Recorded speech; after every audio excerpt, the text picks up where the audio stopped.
Everyone, please, section representatives, find your delegations, find your friends, tell them to come here. We're already late. Thank you.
Good morning, everyone.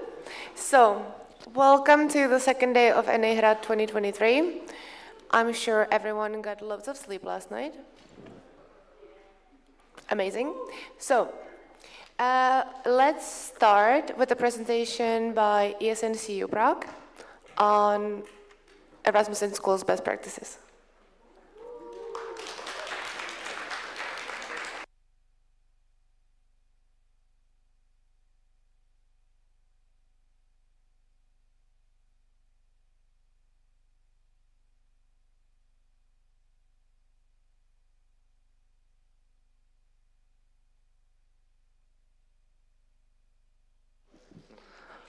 Hi. Okay, so good morning. I'm Andrej, this is Zuzka, and we are from ESN CU Prague. Oh. Sorry, it's my first time. Okay, so in the next 10 minutes, we are going to tell you some information or some experience that we have with the Erasmus in Schools project. And my first question is, can you raise your hands up if you have or your section has ever participated in Erasmus in Schools? Wow. Okay, so can you raise your hand up if your section participated in the project this year? Nice. And last question is, can you raise your hand up if you went yesterday to the Erasmus in Schools workshop or small session? Nice. Okay, so as I see, you all have some experience, so I won't really tell you much information because you have already a lot of knowledge and experience. But let's quickly go through the slides to also enlighten the people that don't have any knowledge about this. So I won't explain what the project is because I assume that it's well known. So instead I will just tell you why you should participate if you don't already do that. So the first and the foremost is that it fulfills actually two of our causes. One is cultural exchange, and the other one is social inclusion or social impact.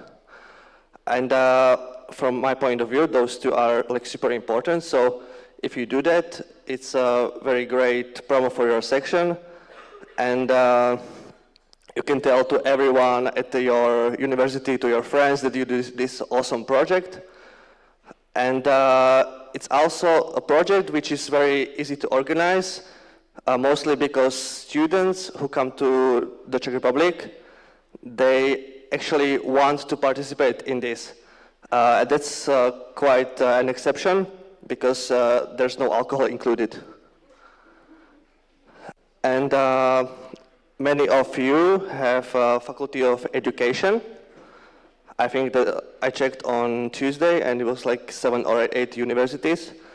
So for these people who study at faculties of education, it's usually quite interesting to visit local schools and see how kindergartens and schools work in the Czech Republic.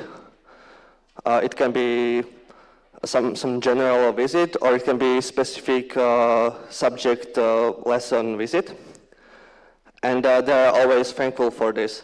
So if you have some faculty of education, I recommend that you cooperate with your faculty, and they will either recommend some schools that they cooperate with, so that it's even easier for you to organize, or you can just ask them to help you with preparation for the visit. And yeah, in our case, the best reason to do that was that it's something that we can really easily sell to the university.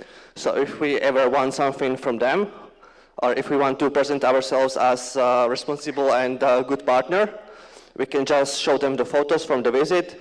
We can tell them that we work on this project, and it has actually an enormous impact.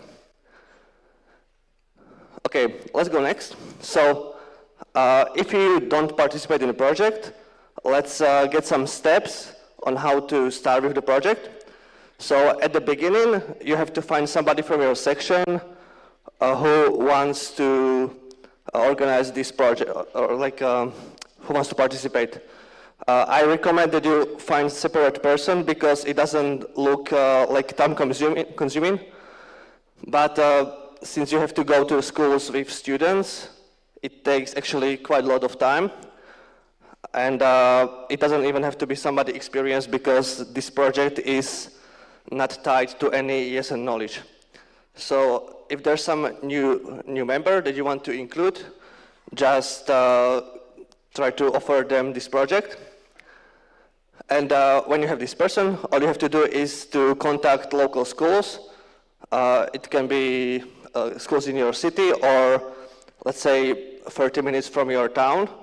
It's even better if you go outside of the city, because kids in rural areas, they have less contact with foreigners, so it has more value. Then what you have to do is to find actually some people who would go to those schools.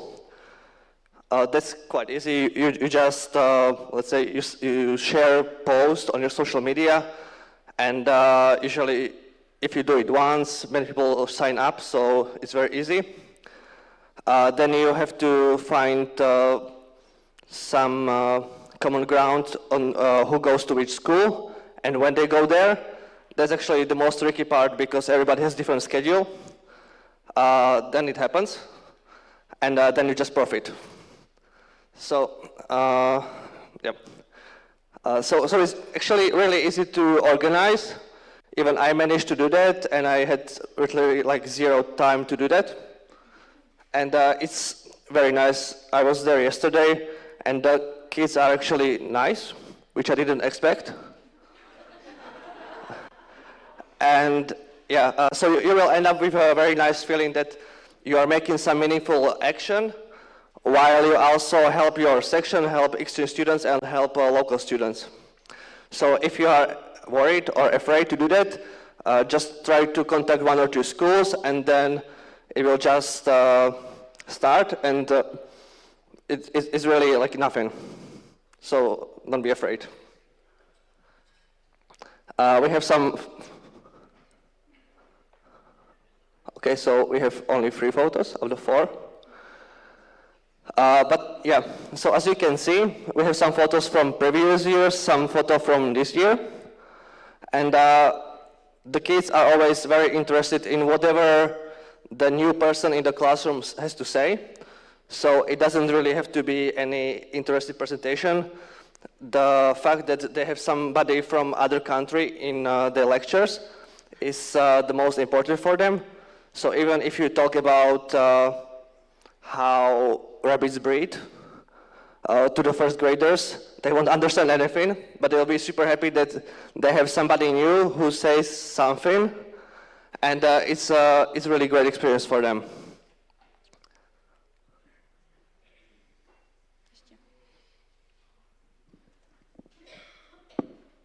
Hello, I'll be quick.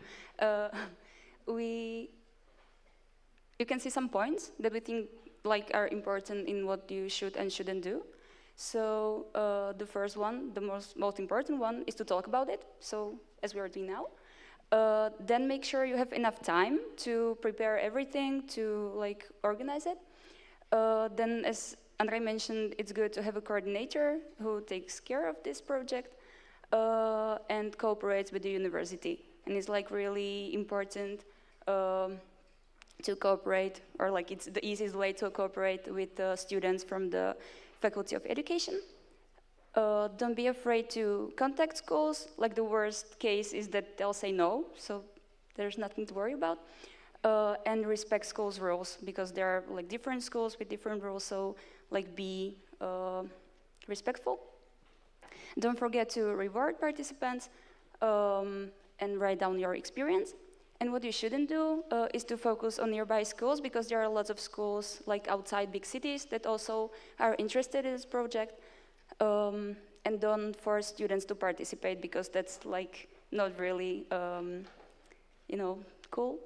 And don't rely on students to coordinate the like the event or the visit themselves.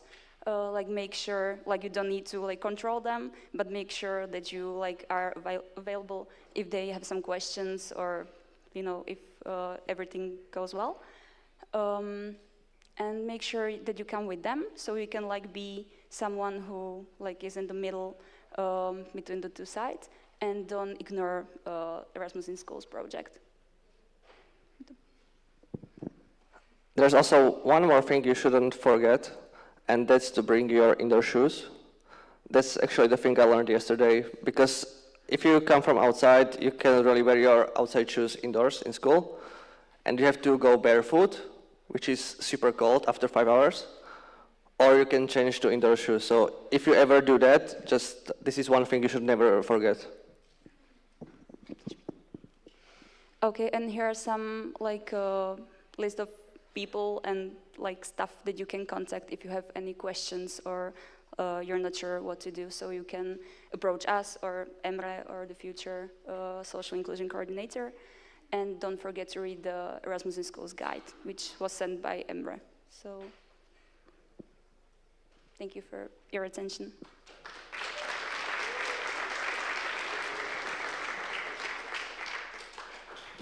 Thank you very much for the presentation. We have 5 minutes for questions. So just a reminder that you can ask the questions on Slido. So if you go to sli.do, you put your name in your section, and then you'll be able to ask. So the speakers list is now open, and OC with the microphone, please, to Mr. Steinbach, Audit Committee.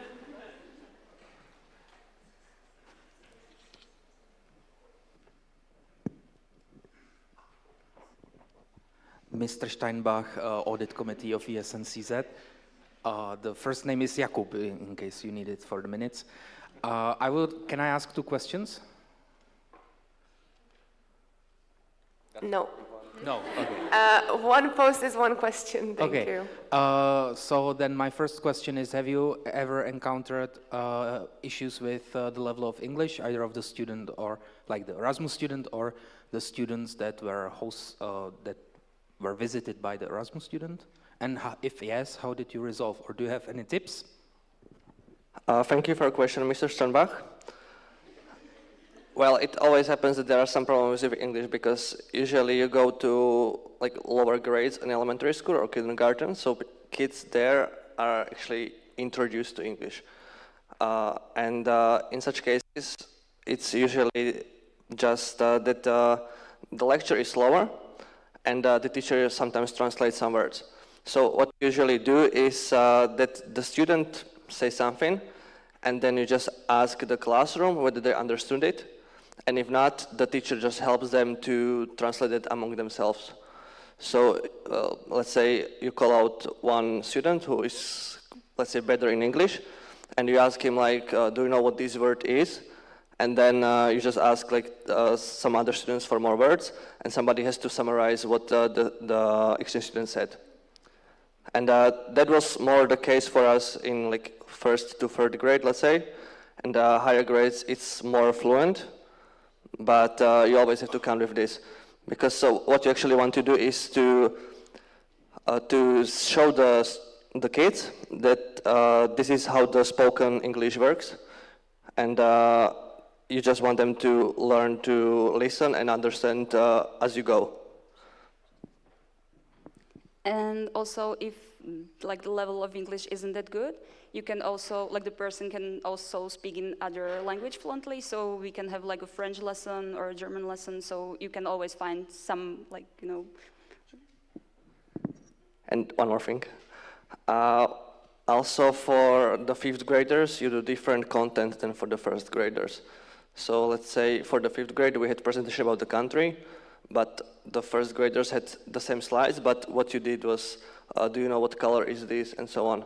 So it's not about content, it's about like adjusting your English level to the class and their age.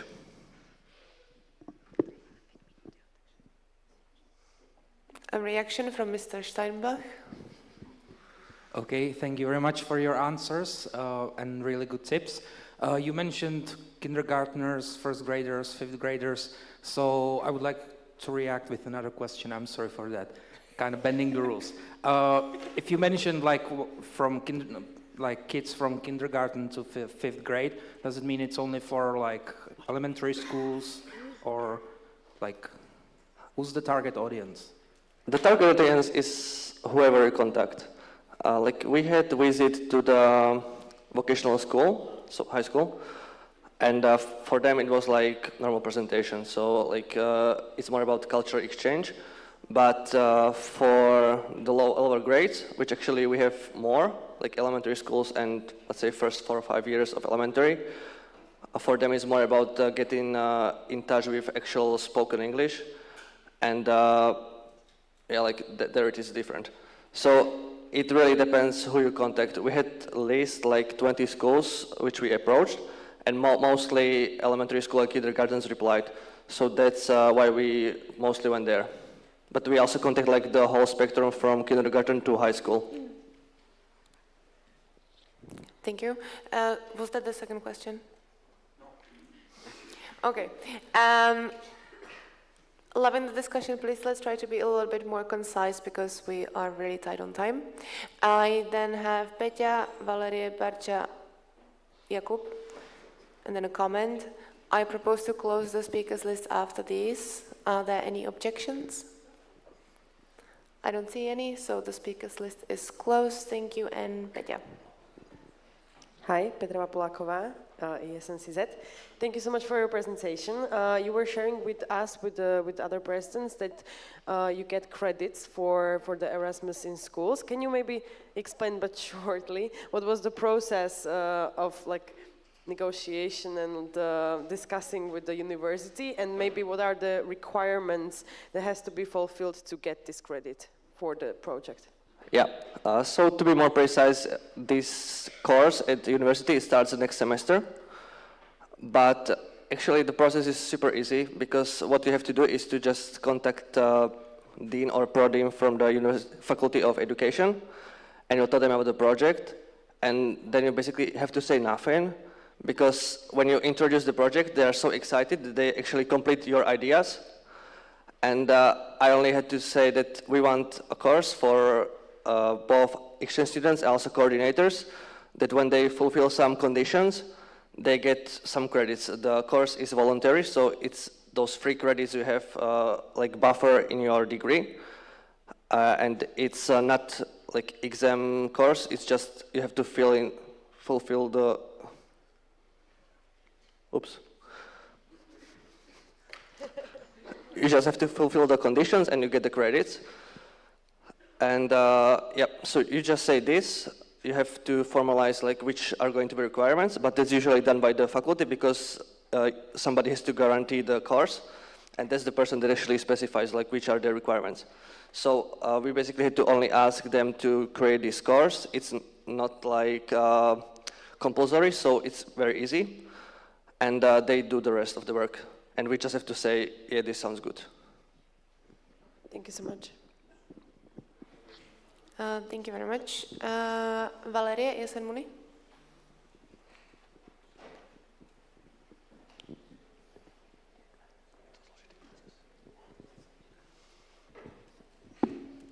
Okay, thank you. Valerie Ulíková, ESN Moni Brno. I just wanted to ask you, how do you motivate the members and also the Erasmus students to join? Because I think it's the biggest problem, like the people from the board and like people who know a little bit more about the project are interested, but to interest other people, it's sometimes hard.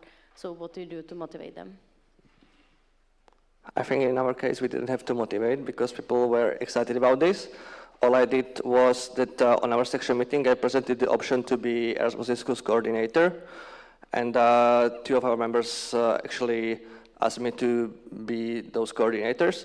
So like in terms of the section, it was very easy, and we also have the motivation from the next semester in terms of credits. And for exchange students, they really don't want anything, but when they complete the program, we just give them some small gift, like voucher for tickets to cinema or like something small. But you don't have to motivate me because they are happy to do that. Thank you. Thank you, Barča. Covered. I'm covered. Beautiful. Mr. Steinbach? Jakub, Audit Committee of ESN CZ. Maybe this might be a question more for the national level than for you, but there used to be a database of there used to be a database of schools which were interested in participating in the Erasmus in Schools program, which was managed by the national level of, or national board, or the supporter of ESN CZ. So do you know if there's still this database, if it's maintained, or have it happened to you that you have been contacted proactively by the schools?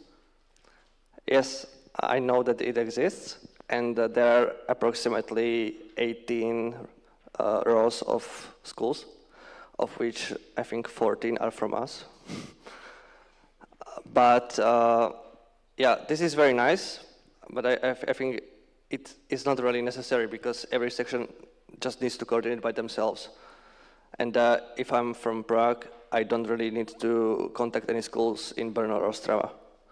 So like for me, it's not like too much purpose, but it's still nice to see that we have some schools that cooperate or historically cooperated with us.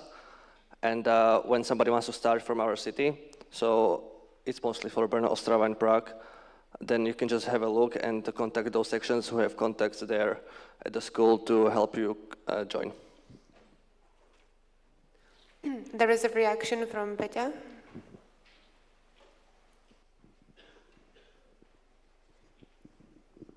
I would just like maybe collaborate on the answer. We have still the mailing list, Erasmus in Schools, where the primary schools or like elementary schools can write to us because sometimes they don't know who to approach. And our beautiful national agency was sharing this this project recently. So usually when somebody will write us, I will share them with a list of like nearby sections that they can contact, and we are trying to match the schools with the sections. And yeah, thank you so much for filling up the database. It would really help us if other sections would fill it up too, since it helps. Because we need to know if you have the capacity to add another school to this project. And if somebody will write me, if I know you can't really do it because you are taking care of, I don't know, 10 schools, I will just tell them maybe to approach another section or, yeah, just wait for another semester. So this database is really, really important. Thank you. Thank you very much. Then there was one anonymous comment that the person saw a beautiful activity where students played sport with the younger students because sport is language we all speak. Beautiful. Thank you very much for the presentation.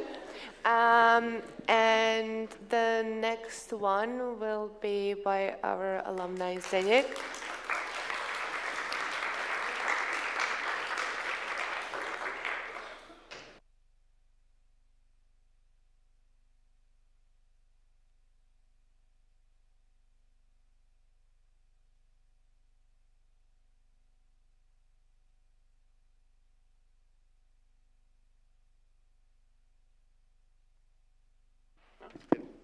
Okay, good morning.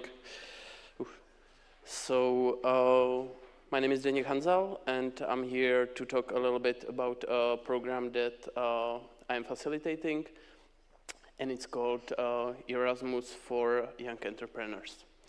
So why I'm here? I'm actually alumnus from Budweis, decade ago. But what I do now, I'm a project manager in the Regional Development Agency of South Bohemia. And I focus on management of international projects from the Commission. And we focus on several things like innovations and circular economy and business support in general and so on. And one of the programs that we do is this Erasmus for young entrepreneurs. What I should state at the beginning is that we are a public regional company, so we are not for profit. And this program is a public program from the European Union. So I'm not selling you our product that we profit on, rather passing on message from the Commission. So some really basic information about the program. I is not equal to Erasmus+. It's a completely different program. This one is managed by DG Regio in Brussels. And participation in I does not eliminate you from participation in Erasmus+, or vice versa. So for people who did all of their months in Erasmus+, you can definitely join our program too. It is a program of internships, basically, but we do not like to say that it's an internship because it really looks different than the internships that you know from Erasmus+. Rather than having a relationship employer-employee, we try to focus on having two equal colleagues and having this dynamics like mentor and mentee. The program runs in 39 countries in Europe, so it's not just EU countries, it's all the others as well. It's also countries in Caucasus and so on. And then we also have a global iGlobal initiative, which is a piloting project for some states in US, few territories in Canada, and then there is also Israel, Singapore, and Taiwan. So it's not just Europe. The exchange can last up to 6 months. A minimum is 1 month. And there is a financial support provided for the participants. It is up to 1,100 euros. And of course, it depends on the country where the person is going. What is great is that basically any field of business is eligible. So with whatever idea you come up with that you would like to do business in, if you can find a counterpart which can help you somehow develop your business, you can participate. So on one hand, we have this new entrepreneur, which is, the program is called Erasmus for Young Entrepreneurs. It's not really a lucky name because the young does not mean young by age, rather by experience. So the person needs to be older than 18 years old, but there is no cap on that. And what is important is that the participant does not have more than 3 years of experience running a business. What is great is that you don't have to have experience at all. You don't need to have your own business. You don't need to have business registered, anything. Also, what's important is that you need to spend at least half of the last year in Czech Republic. So the program is not focusing on Czechs in Czechia, but on all the nationalities. The important is that you live here at least half a year. So it can be also good for your full-time students that are from third countries, but they are living in Czechia. They can participate through Czech Republic with this program. To participate, you need to have a CV and a business plan. The business plan is rather to show that you have some interest and there is some idea what you would do as an entrepreneur. It does not really need to be so specific as if you would go for a loan to bank or something, but it needs to show some idea. And what is great is that you don't have to start a business after the exchange. So of course the purpose is to support people in running their own businesses, but you can participate and you can say, okay, no, this is not for me. I want to be employer my whole life, employee. and that's fine too. And on the other hand, you have the host entrepreneur, which is an experienced person, so he should have more than 3 years of entrepreneur experience. He or she needs to run their own business, so it cannot be a sales staff or some administration support staff. The counterpart for you is always the entrepreneur himself. So usually these companies that are involved in the program, they are rather small companies or like even like single person companies. And how it all works. So you have this idea that you would like to participate, or you already have a business idea that you know that you could develop with some help from abroad. So you come up to us, we help you with the registration, where you need the CV and the business plan, and after your registration you will gain access to our platform where the matching is happening. So you can search for the host entrepreneur in our database, you can search through fields and countries and so on, but you can also bring your own entrepreneur into the program. So for example, if you already know that there is a cool company in Portugal and you would like to cooperate with them, and they will be able to join the program, it's also a possibility. And then you do the exchange. So how to find a match? As I said, you can find it through the platform, you can find it on your own, or we can help you as well. What is cool is that the registration is not binding, so you can register, you can search, and maybe something will happen in your life, you will decide not to participate, or you will simply not find anyone you would like to join, fine as well. And my role here is this intermediary organization, which is support organization for the whole process. So we are in touch with these people that we are sending through the preparation phase, through the implementation, through the stay, and also afterwards. We also pay the financial support, so that's great that you do not have to be in touch with someone in Brussels and request the money some hard way. It's usually really easy and operative because you go through us.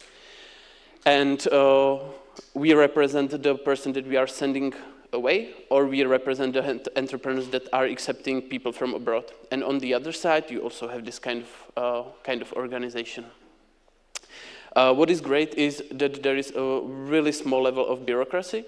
So of course you need to prepare this plan, and you need to have the idea somehow in your mind sorted up. But for example, going through the stay, there are no reports that you would have to fill in. You don't have to support the financial stipend by some invoices or receipts. It's all really easy and easy going, yeah. So here are contacts on me. If this is something that would be of your interest, don't hesitate to take a picture of it and get in touch with me later. You know, Erasmus Plus is sending like thousands of people each year. This program is really small. We are sending like single digits or like dozens of people per year in Czechia. So we really have the time to focus on the clients and on the participants. We can really help you go through the process, explain everything. And if you have some questions, you can ask now, or you can get in touch with me later. We are really used to have video calls with the participants to explain everything properly. So that's that. And some of the basics information that I was talking about, you can also find on our website. And that's it for me. Yeah. Thank you. Question? Thank you very much for the presentation. We now have 5 minutes for questions. So the speakers list is open. You can, as mentioned before, write your name section on Slido. The code is NA Hrad. So, Tete, there, okay.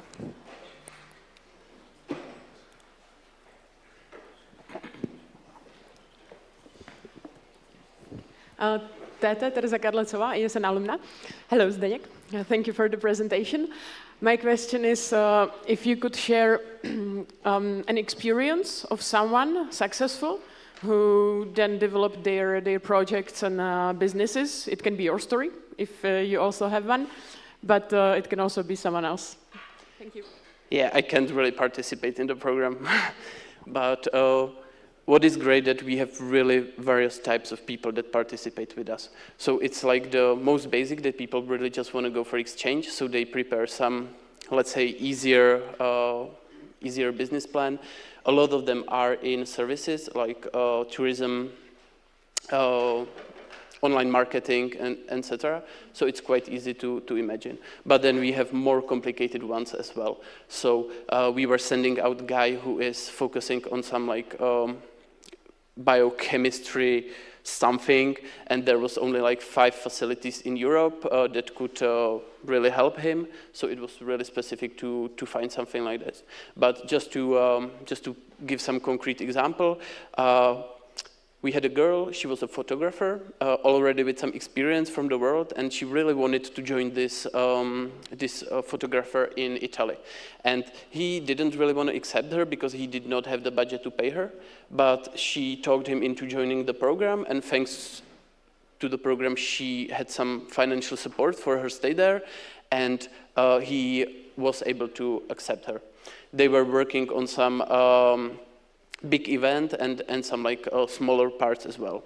Then we had a girl who does restoration of statues and paintings, I think. And she was just fresh out of school, and she was looking for experience from abroad. So she went to Germany, even with her little kid. She moved there for 4 months and prepared one long project during the time.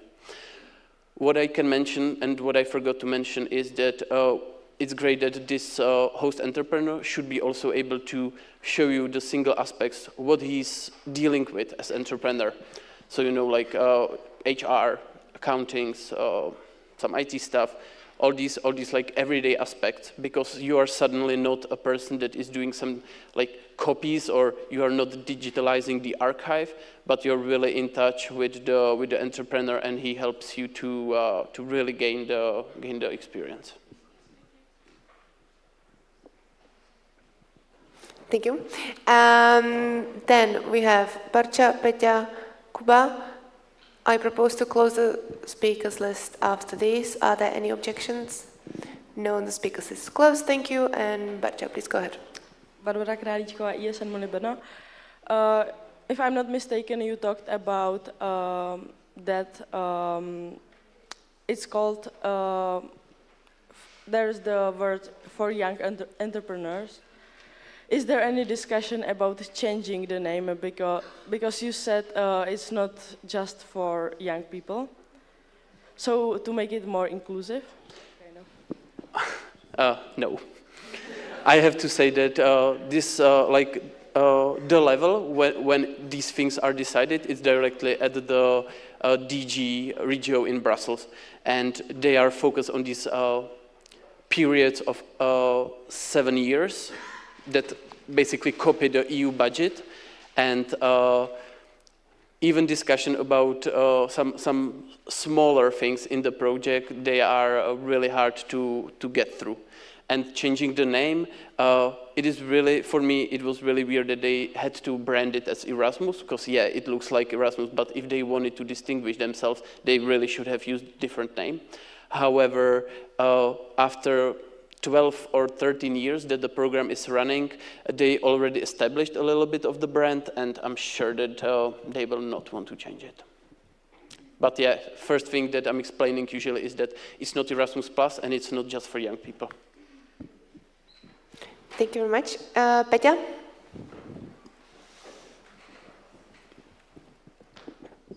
Petra Papuláková, ESN CZ. Thank you so much for the presentation, Zdenko. I would like to ask if you have some database of like the alumni of the project, like if I would like to participate, if I can speak to a person that was on the mobility and maybe can share their experience, some doubts, anything that I could chat with him. Yeah, thanks for having me here.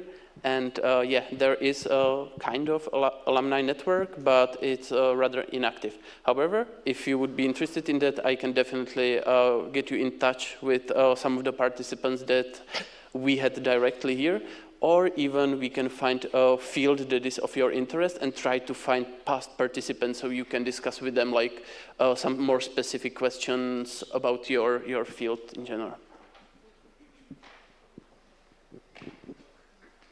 And last one from Kuba Steinbach. Can you, Kuba, oh, you have it, okay, great.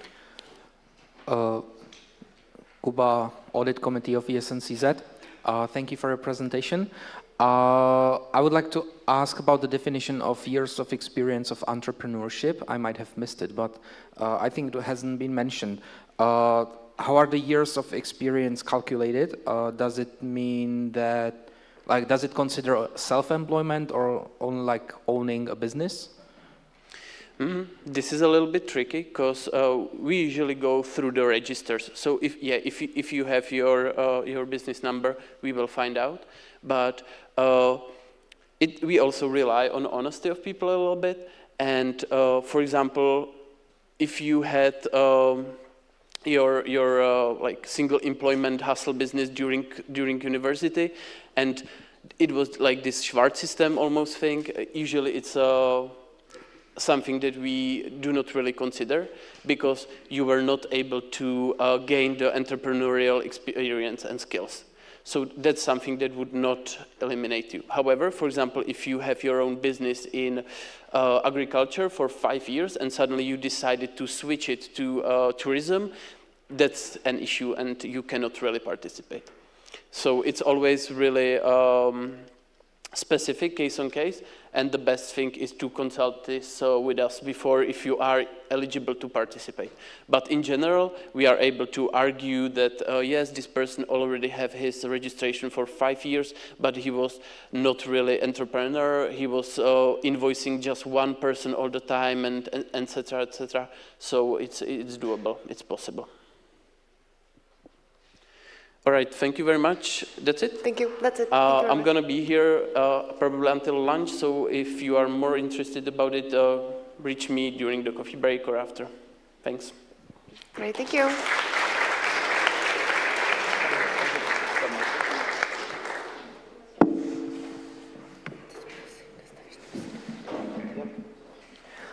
Okay, let's continue. Just a kind reminder, please, to pay attention. You're here to listen to whoever is presenting. TikTok can wait, thank you. And now, please, let's welcome Tereza Vondrášková, your candidate for President of ESN CZ 2023-2024.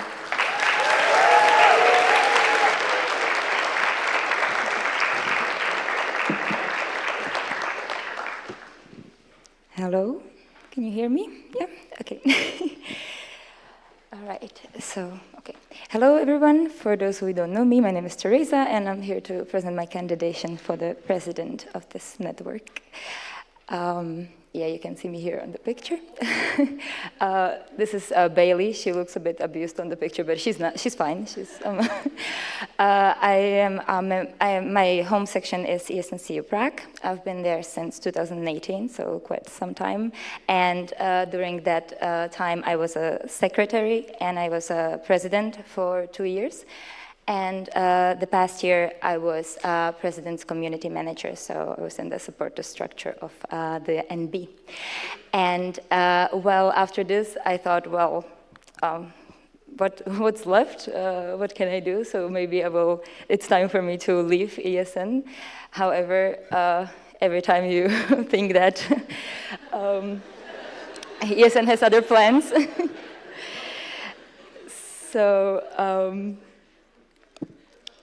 So I decided to apply for this position, and it's because, well, ESN already gave me so much, and every time I think that it's been the most it could give me, I discover other other things that it can give me. So I want to, on the national level, I would like to see what else there is for me there and what else I can learn. And as well, I want to use all the knowledge and experience that was given to me through ESN to help the network continue with its amazing work. And hopefully I would manage, or I hope to manage that at least a bit. Also, as I mentioned, I'm not really ready to be an alumni yet, and I seem to hate having some free time. So yeah, the time is running. Okay, so my, if elected, my mandate will be in the spirit of the new strategic plan, which is currently being prepared, or is prepared by the national board. So I took out some points that I would really like to focus on and that I think is important. And the first is the mental health awareness, which I've been talking a lot even before, and I would love to more focus on the mental health of our members and on the support, on the relevant support, because, well, I think we all know that there is, sometimes it's too much for us, and even like all the events that we participate in or try to participate, it takes a lot of our time, and I think we should also focus on how to not, burn out, and how to keep going and find some healthy ways to take care of ourselves. So I would love to find also new partners to help us do this and provide us with relevant information, professional information, because we can do workshops for ourselves, but there is always, the view of professional is always appreciated. The second is the point of restructuralization of the NV. Oh, I said it, nice. And there is, with the new agenda that is coming to the NB, and with creation of secretariat, and with well, possibilities of asking for grants and stuff like that, there is a lot of new agendas that will have to be handled, and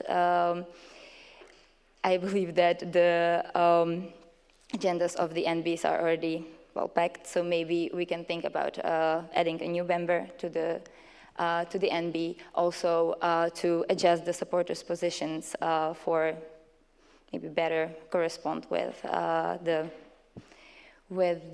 work and with the workload, I wanted to say, and of course take a look on the structure of national events and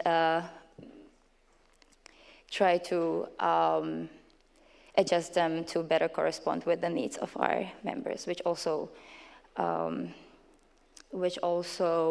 is relevant for the previous point. Institutional partners, of course, we would not be here without our institutional partners, without our stakeholders. So I would love to focus on strengthening the existing partnerships and to really focus on the ways we can benefit from our institutional partners, but how they can benefit from us, and maybe look into the possibilities of new partnerships. Okay.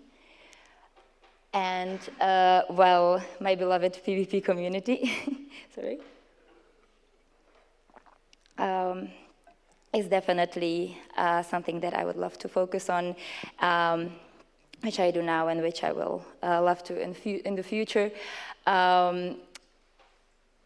Especially the leadership and especially motivation and knowledge transfer, which is always something that the PvP community struggles with. So I would love to continue with that, and also follow up on the shared community meetings that we tried this semester and was very successful.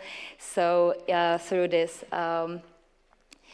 not only focusing on the PvP community, but the joinment of all communities, and creating a better cooperation within the network and within the local boards. And of course the national board, which will be the,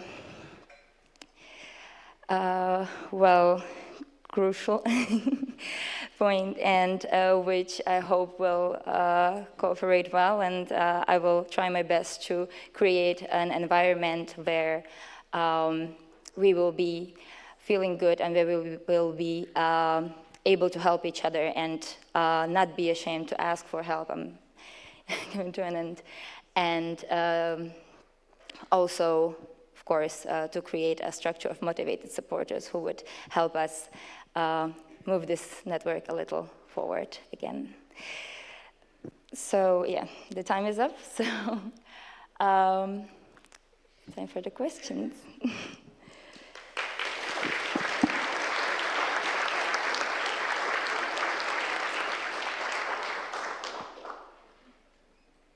Oh, you have the Slido thing, right? So, thank you very much. Perfect timing. I am opening the speakers list. So again, it's on Slido. The hashtag is NA Hrad. And the first question goes to Janko.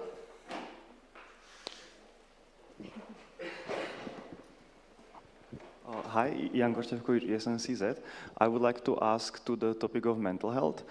In ESN, it often happens that there are plans that we believe that have to be fulfilled. For example, yesterday when we talk about the GA, that there is like 3-day long agenda that doesn't really, is not really mental health friendly, but it has to be done. Often this is caused because there are not enough people in the teams, for example, not full boards. How would you approach this situation if it happens? Well, I think that, yes, of course, there is a time that, there is things that have to be covered, and there is things we have to talk about. But, for example, I would add more small breaks, or have some energizers, and also create the agenda, adjust the agenda so that there will be time for people to,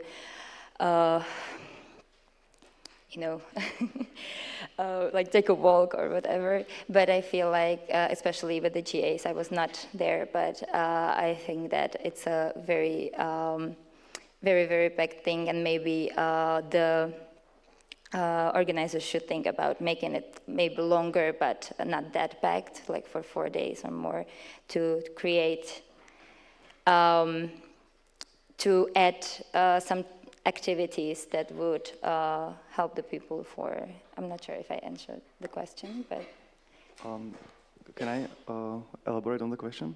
That was just the example. I was mostly going to ask about the, when this happens during the year, when there is a lot of pressure on the boards, for example, or other teams that have to do some work that we believe that has to be done or was planned. And if you want to change this mindset that we have to do it, if people are exhausted already. All right. Then I would try to involve the supporters probably to help with the packed agendas and to address the individual needs of each local boards. And I would love to be approachable. So in case somebody does not feel that they can handle something, or the deadline is too tight or something, that they can always approach me, and we can figure something out individually. Thank you. Thank you. Thank you. I would just also like to remind you that you had the question round online, the candidate sessions, and you will also have the coffee breaks, so you can also ask questions if you don't want to ask now, later. And please try to be a little bit concise, with the questions and answers. Thank you. And the next question is from Adele, ESN International. How do you envision cooperation with education community and policy department, especially to make projects sexier for the sections? Okay, wow, thank you, Adele. I would definitely start with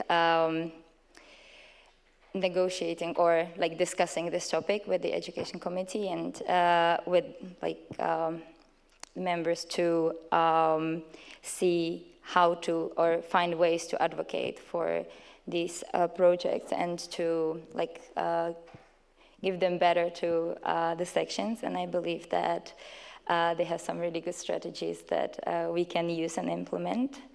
So that's probably my answer. Thank you very much. The next question, then we have, wait 1 second. We have 7 more questions on the speakers list. None has been added in the last few minutes. I therefore propose to close the speakers list. Are there any objections? No, okay, speakers list is closed, thank you. And the next question is from Adele, ESN International. How do you plan to increase the NO's capacity for professionalization and hiring first trainees? And how do you see the director position future? Can you repeat the question, please? Can you repeat the question? The whole thing? The whole thing? Yeah. How do you plan to increase the national organization's capacity for professionalization and hiring first trainees? And how do you see the director position future?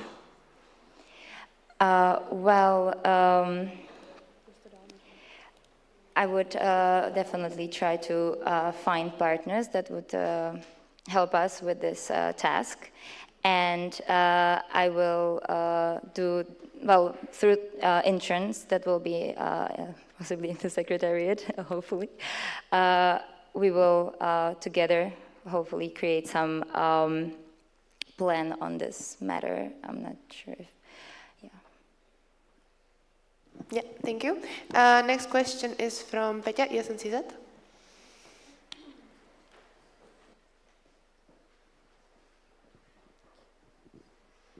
Petra Papuláková, ESN CZ, thank you so much for your presentation. It was lovely. I would like to ask, where do you see like the biggest benefit of international strategy when it comes to the ESN CZ local sections? Well, from what I saw on the, from what I see in the international strategy, it's really trying to become closer, or they're trying to make the international level become closer to the local sections and to the students. So I think the benefit will be much, well, for the future, much more than it maybe used to be, or that currently the board may seem very distant from the sections. However, Adele and others in the board, they are trying to make it very closer and to show the national, local boards how they advocate for the needs of the students and how important they are for them. So the question was that what I see the biggest benefit.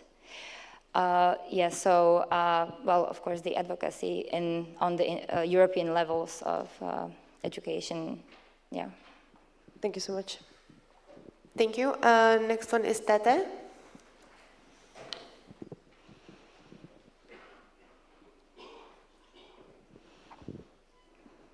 Hello, Tereza Karlecová, ESN alumna. Thank you for the presentation. In terms of mental health, what do you think that is the role of the national board, and how can they be an example for the network? Mm-hmm. I think the role of the national board is mainly to provide the support through like workshop and through looking for partnerships, relevant partnerships that will, or partners that will help us address the needs for the members, so as well in this area of mental health. So I would like to use this approach to find relevant partners for this, and as well to show, I'm going to use lead by example, but to share our practice, or how we handle things and how we time manage our things to handle all the tasks and not break down. So I would love to do that, yeah. Thank you.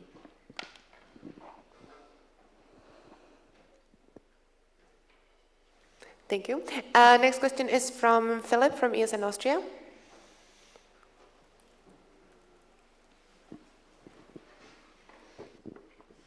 Philip, Secretary General, ESN Austria.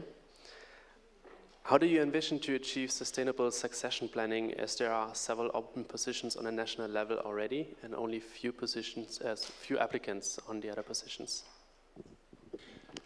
Well, I will try my best to find the right people to fill in these positions, and if that's not possible, or if that's not going to work out, I would love to at least work with supporters, or like find supporters who would at least partly help us with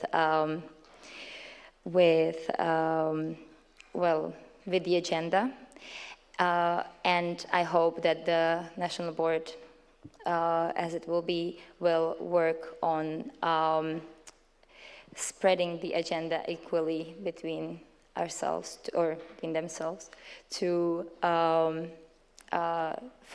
for everyone to feel comfortable with their positions, and as well to help. So hopefully there will be a lot of discussions about this, and we would find a solution like that. Thank you. Thank you. And there's one more question from Filip. No? That one's covered. Amazing. Thank you. So the next one is from Verča.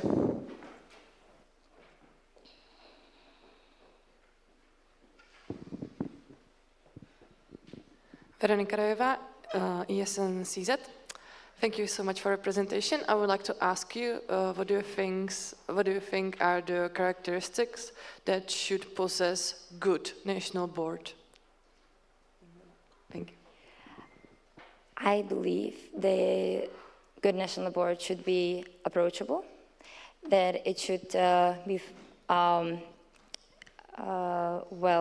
stand for their opinions as a team. They should work as a team, and I think that they should be a support for the network, not like the leaders, but like the part of the community, but as well as the help and the people that the members can go to if they need something, or they struggle, or they need help. So probably that. Thank you. Thank you. And the last question goes to Tete. Hello, Tereza Karlacová, ESN alumna. You mentioned in your application that one of your goals is to add new position in the national board. Is that your ultimate goal that you would like to have achieved by the end of your mandate? Well, it is something that I would be happy if happened, but I will not be, I don't think it will be disappointment if I don't. Like, the strategy is long-term, and we have to, implement the things through time, and I believe that it would be better if we create the agenda and the position through the time, and that at the end of the mandate we will find out that it's not prepared enough to be implemented. It would be better to leave it for the next year maybe than to push it just so I could have a checked box. But yes, I would love if this would happen, of course. Thank you very much. Thank you for the presentation, for the answers. A big round of applause for Terka.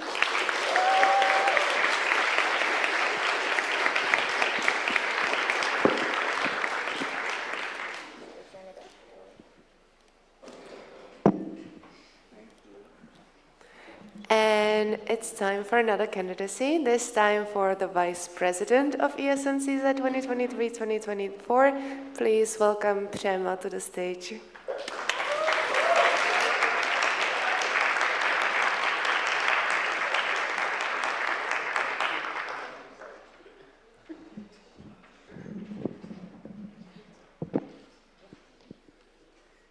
everyone.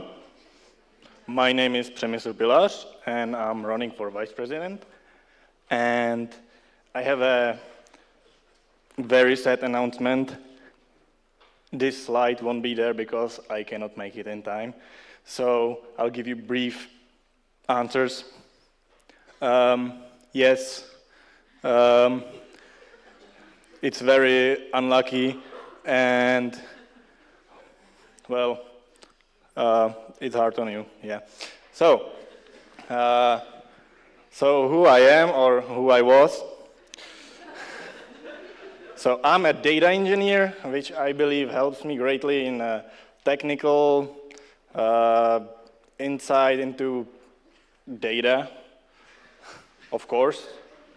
Then I was, or I will be a teacher of informatics, which I believe helps me with presentation skills, explaining things, working with kids, which is very similar to exchange students in some ways. I am an events coordinator for ESN CZ right now. So we did national Erasmus games, we made a delegation for international Erasmus games, we did the newbies and stuff like that. I am trying to be everywhere, but sadly, I am only one, everyone has only 24 hours, so that's my physical limitation. And remember this, it's important, we will get back to that. I'm quality and knowledge manager in my local board. I will get back to that in the next slide. And my hobbies, I'm an average enjoyer of cooking, legal documents, and writing, but not legal documents. So why should I be elected? Well, that's up to you, right? But I'll give you a few things that I've been trying to do to make my chances better. So as a supporter, I was trying to observe our national board. Well, I think it was good enough. I have an overlap with the current position on the local board, which was, who knows, quality and knowledge manager. Do you know that in 2014 there was a position called knowledge manager in ESN CZ, and there was no vice president position? Now you do. And I believe that the combination of my social skills that I've earned as a teacher or as an ESN volunteer and then sadly IT student for the technical analysis could be a great addition for knowledge transfer, quality assurance, quality control. And I'm quite young in ESN, so I believe I have some very burning spirit to keep on. So I hope my excitement won't die during the national board mandate if I'll be elected. So what are my goals? Well, of course, trying to do my part of agenda, but there are some specifics which I would like to focus on more. It's knowledge transfer. I believe that we should have a proper database. We should take care of our Google Drive, our ESN Wiki, and we should make it more accessible, more visible, more relevant. Then, yes, as I said like 8 times already, I like reading legal documents, and we have some minor problems that we are currently facing in the statutes, which we don't talk about, and it's good, because we're gonna make it better after the revisions, because I like it. Professionalization of ESN CZ. I believe that having a director or secretariat would be a great addition for ESN CZ, but there is another meaning to that. Being professional and being a volunteer are 2 different things, and I would like to find the right balance with the quality assurance tool I'm given and I'm responsible for as a vice president, if elected. And I would like to be a humble and assertive board member, which sounds like that it doesn't go together, but I think that's exactly what every board member should be, so we can have a proper discussions in the team and make the team dynamics the best we can. So now it's time for grilling your candidate.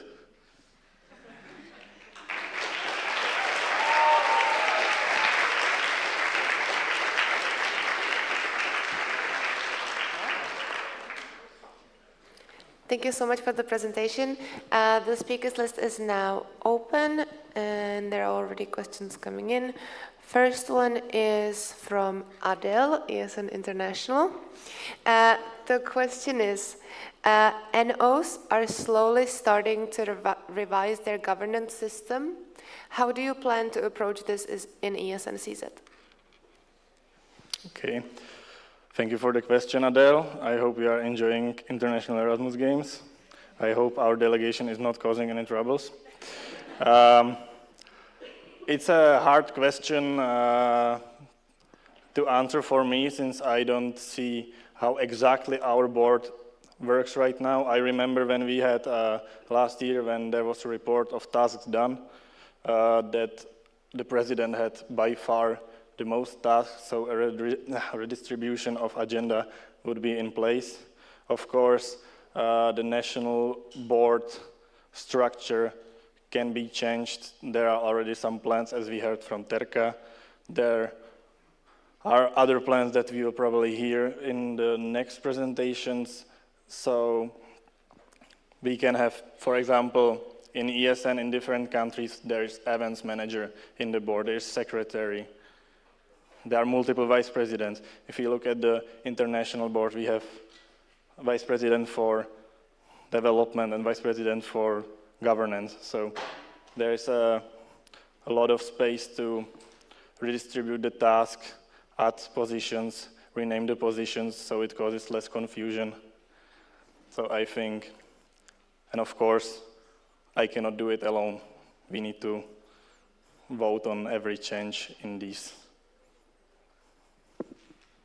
Thank you. There's a few more questions on the Slido. Is anyone else still typing? Okay, I propose to close the speakers list. Are there any objections?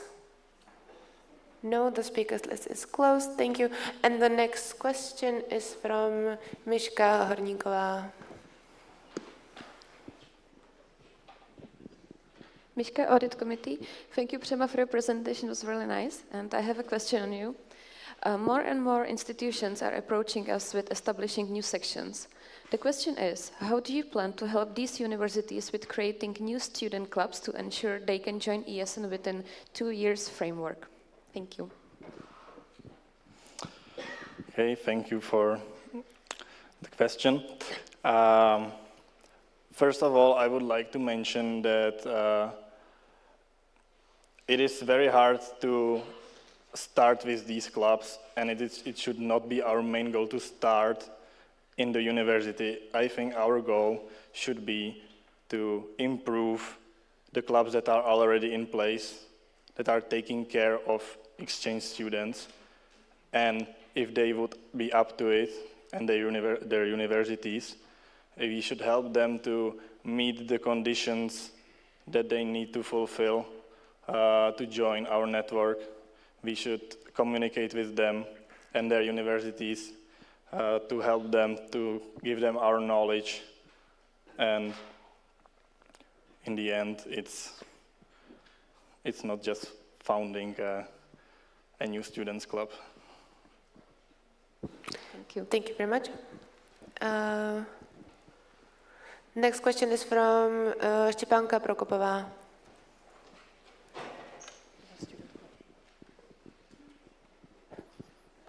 Yes. Hi, ESN CU Prague, Štěpánka Prokopová. Since also in the agenda of Vice President is to create some documents or presenting, I would love to ask which are two fonts ESN uses for creating presentations and official documents. As you can see, I did not use them. I'm very well aware of that, but if you are having a technical difficulty, I suppose you are better off getting back to something that is, well, default in the standard world. For example, having the fonts that are available on every computer everywhere. And yes, I had like a really weird character set when I was doing the presentation in Lato. So I got back to Arial and Calibri. Sorry. Thank you for the answer. The next question is from Martin Schembera, ESN VSE Prague.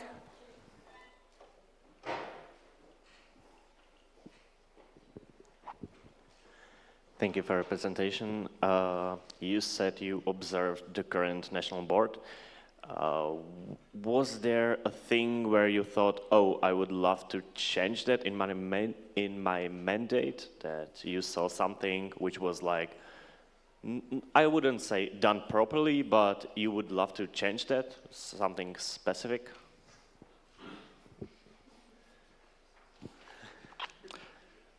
Well, that's a really hard question to answer in front of these people.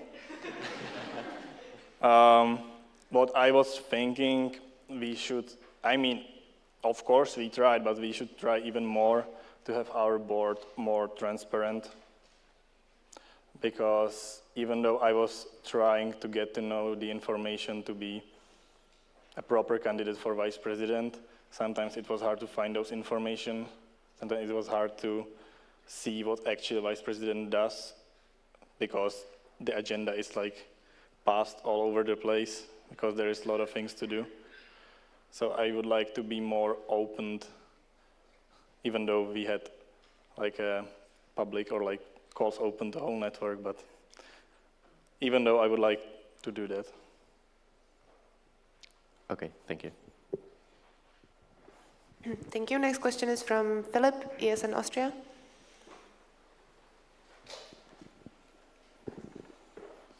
Philip Zipse, Secretary General, ESN Austria.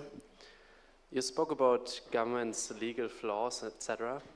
What flaws in ESN Czechia do you intend to address during your potential mandate? Okay.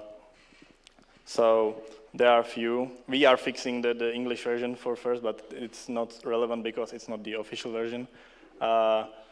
There is a dispute between statutes and the standing order, and even though the statutes are like they have higher power, it is not good to cause such confusions, because you read it in the standing order and then you get back to statutes and you find out it's different. So there is a passage about being recommended by a proper member, full member, for the position of national board, but in the standing order it is just someone that is involved in the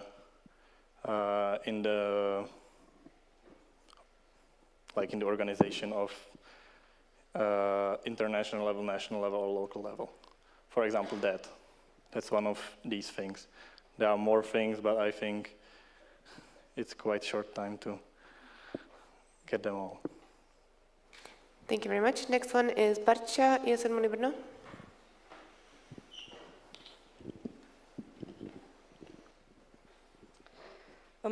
Thank you for your presentation. ESN Wiki and other ESN sources are a great source for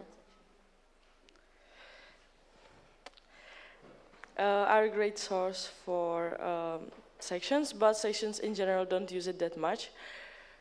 Do you think there is a good way to approach this and like help sections to use it, and can it be sustainable?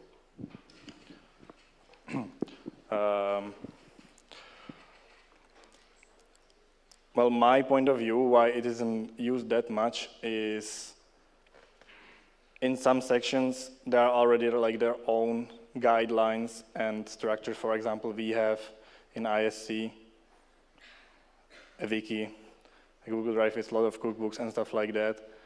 And if it's covered there, well, then you don't go to ESN Wiki. At least that's how it is viewed with us. But to make it more visible, it would be nice to, like, for example, on section care time, like, oh yeah, we went through this, this, and this, show it on the ESN Wiki, here are the documents, here is the toolbox, this is what we do, this is a table, there is a, for example, events policy paper.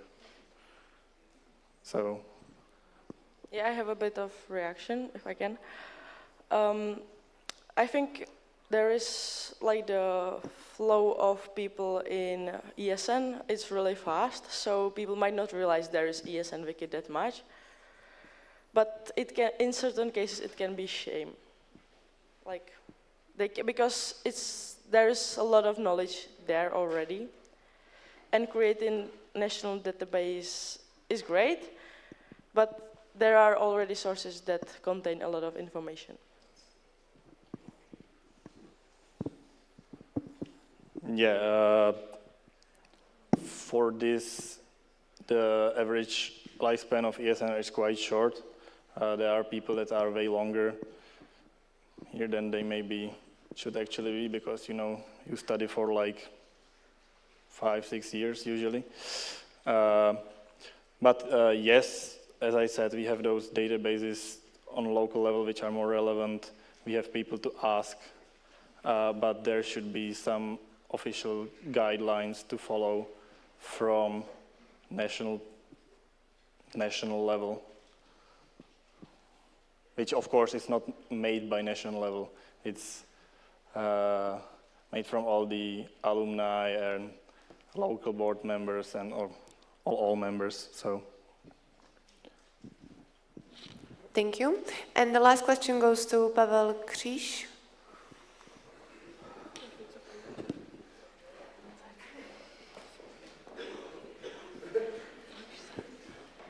Hello, Přema.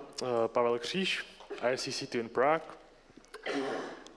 As it is usual, we are made up from 18 sections, and the board is made up from people from different sections.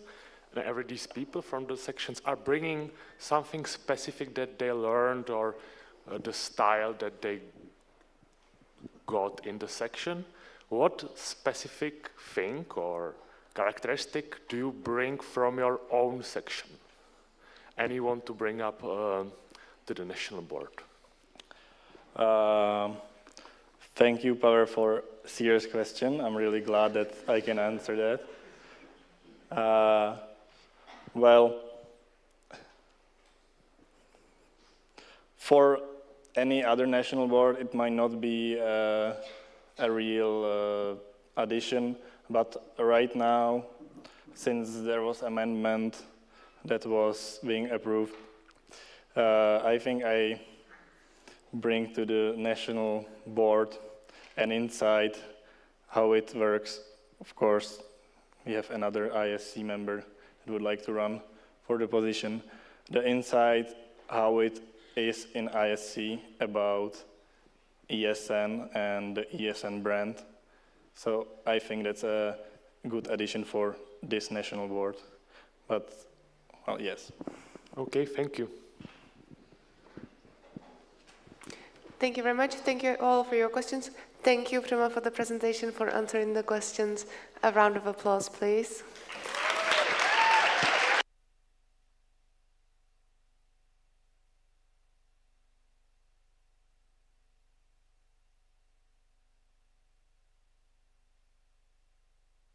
And the last presentation before we have a coffee break is a candidacy for treasurer, ESN CZ 2023-2024 by Monika.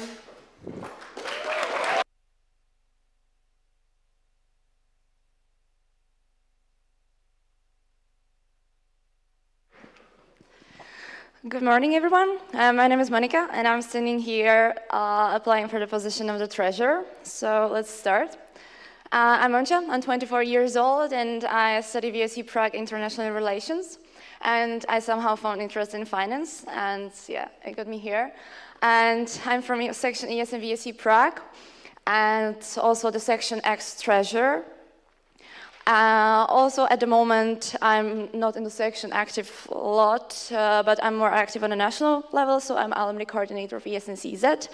And something from who am I? I'm sport and travel lover.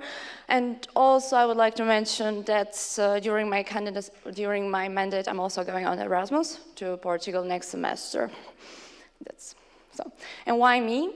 I've joined ESN in 2018, so I'm here almost 5 years. And during this journey, I think I've gathered a lot of experience on a local level, also as the board member, like events coordinator, but also as the treasurer for 1.5 years.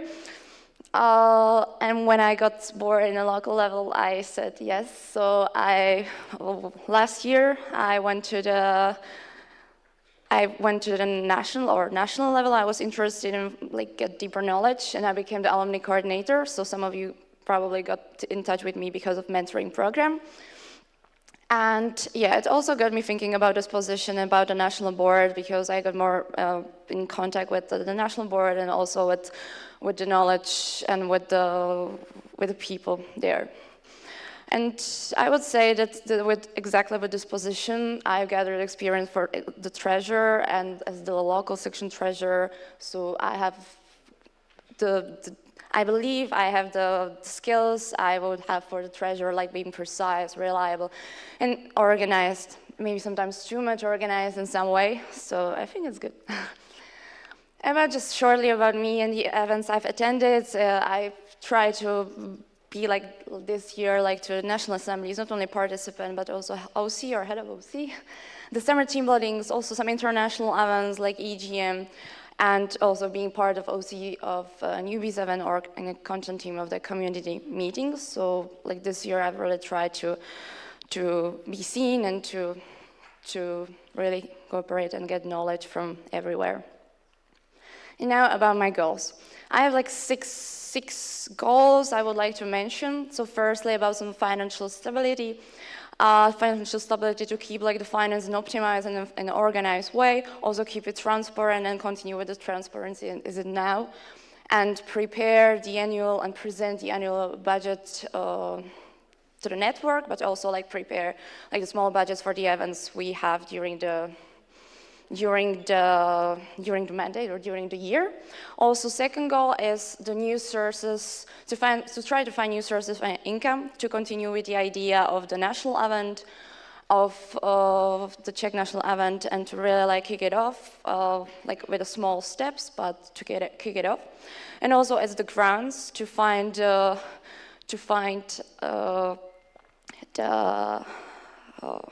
grants not only for ESN CZ, but also help, for example, the local sections, and the grants for example, the European Union, or also the institutions that from the Czech Republic, and from the Czech Republic.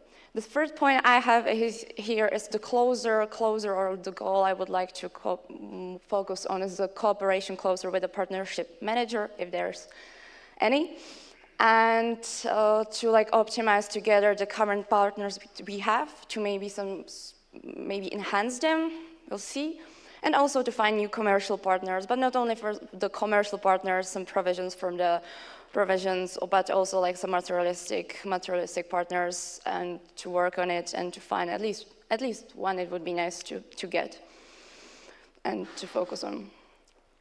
Another ones I have here is the DZS cooperation, because it's the agenda also of the president and I think treasurer. It would be nice to cooperate with the president on it, and to divide the agenda, for me mainly the financial agenda. And I would really love to help the president to help the local sections to understand the cooperation, to understand the process, because sometimes it's really difficult to know it, or to know it. And yeah, the fifth point, or like the goal, is of course to focus on networks. So I would love to, as my predecessors, to focus on BFC community, which is the community of treasurers and partnership managers, to keep it in a way, to keep it maybe active, and have like these calls, and yeah, get to know these people, because I think it's really interesting people. And of course, section care, to support the sections, not only in financial staff, but also like in other staff. I think I have the experience not only from the financial staff, but also like, yeah, from my section with all stuff. So the section care, and also I forgot to put there to cooperate with all the national board members is really my goal as well, to like get the reaction of the whole network, and focus on also the strategic plan and get the things done. And the last thing is, you maybe ask, like, how will I achieve these goals in my Erasmus? Well, I've discussed it with the current treasurer, and I've also discussed it myself, and I said that the agenda of treasurer is manageable from abroad. So I got into this. I really wanted to go to Erasmus as well, and also be the NB member. And I believe I will try my best to do it online. And it's going to be only a semester, so I'll be back in a half year. And that's all for me. And I think, yeah, no question.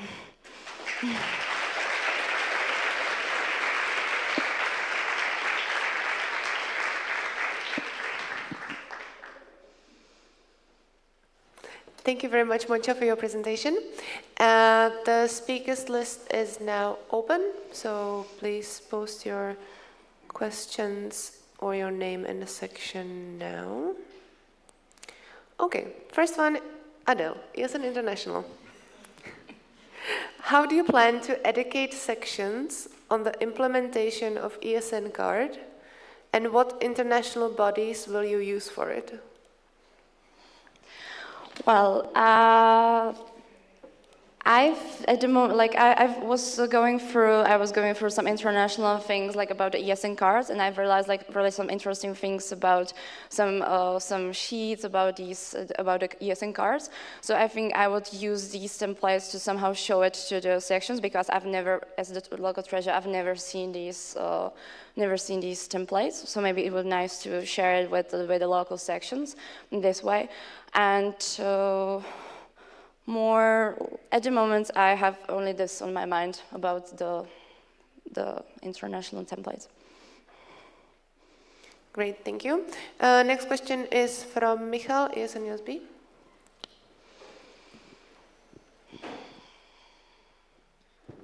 Thank you very much. Thank you very much for the presentation. Michal Černý, ESN USB Budweis.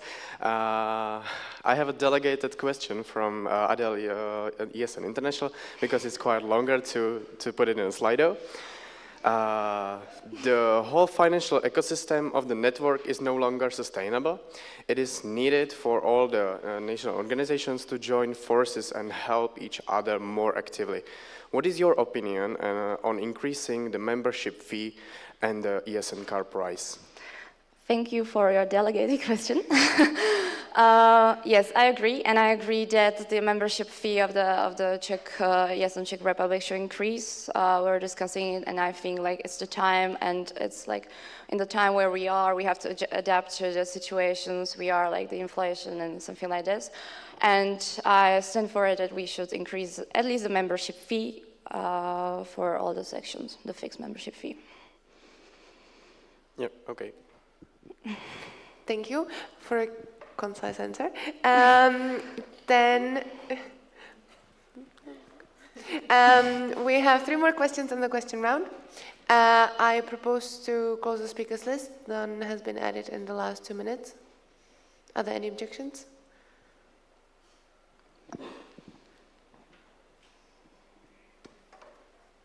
There is one. You can still add it now, Barcha. Anyone else? Okay, again, I propose to close the speakers list. Are there any objections? No, so the speakers list is closed. Thank you very much. And the next question is from Martin, ESN CZ.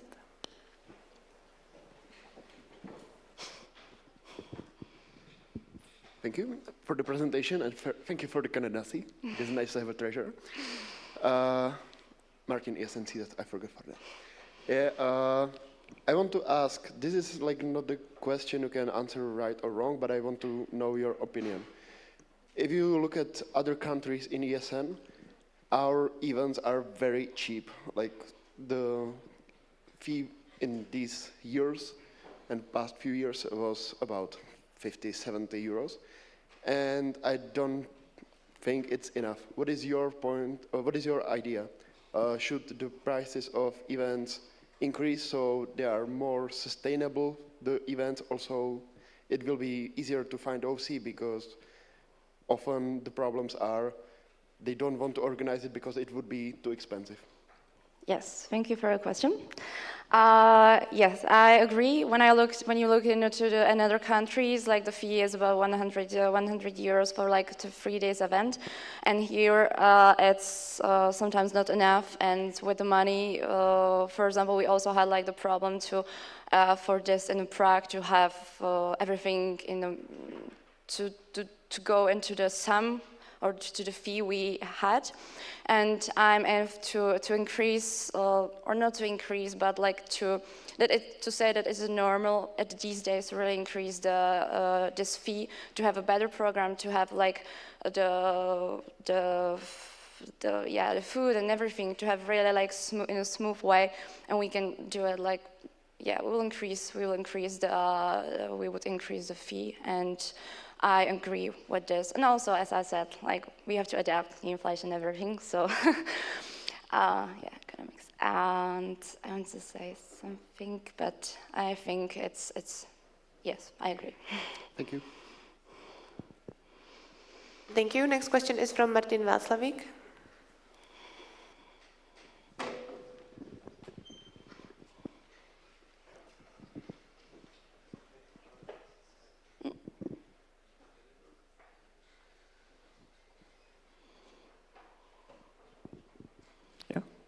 Beautiful. Hi, Martin Václavík, ESN VSB TU Ostrava. My question will be a bit complicated, so I hope I will not confuse you. Do you agree that our most impactful events are the easiest to get money for in form of grants or some financial support? But also, like they are usually among the, let's say, not so hard on budget. So if there is any way we can tackle this, or to get the better use of the money that are in these budgets allocated for these events. Well, concerning the grants, it's as you said, it's really sometimes really for the specific events, mainly the impactful events, and it's mostly in the local sections, or the ESN CZ is not doing these impactful events. And so sometimes like the grants, you can find a lot of grants, but they are not like the fit for our events. And how to tackle this problem and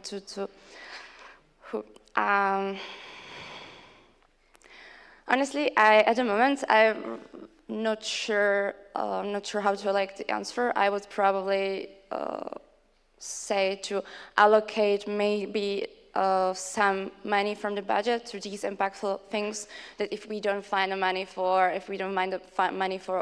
the grants we can allocate it for it, but it's like the answer at the moment. So I didn't look into deeper at the moment. So.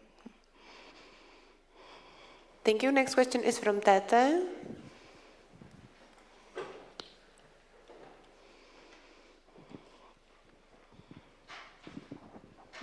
Tereza Kadlecová, ESN alumna. Thank you for the presentation. And my question is, in terms of finances, in terms of how finances work in ESN, what is the biggest added value, considering your experience at the University of Economics, maybe both studying and being in ESN? Thank you for your question. I believe that being the treasurer of the big section like ESN VSE Prague gave me a lot, like to deal with, for example, VAT, and also with the staff at like representative staff, and it got me into working like with accounting and system like this. It got me, I think, more than I will get, but it got me really a lot, and I think I can use it fully in this treasurer mandate. And thank you. And the next and last question is from Barča, ESN Muni. Barbara Králíčková, ESN Muni Brno. Some sections struggle to find someone for treasurer position, and it might be hard for president or the local board to make everything work regarding the agenda. What would be your advice for them or help? Well, This was covered in the online question round, if you don't mind, unless it's like a different No, take I on wanted it. to say the same. Like I wrote there about the there was the question about inspiration for the section, how to make the treasurer position more like better, how to apply for it. So yes, it was covered. Great. Thank you very much for your presentation and for answering all the questions. A round of applause for Monika, please.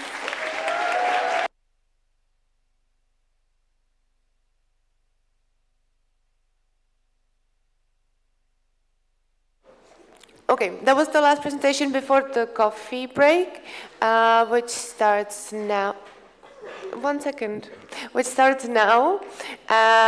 Please be back on time at 10:35 if you can. Excuse me? I'm still speaking.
Hey guys, ready or not, here we go.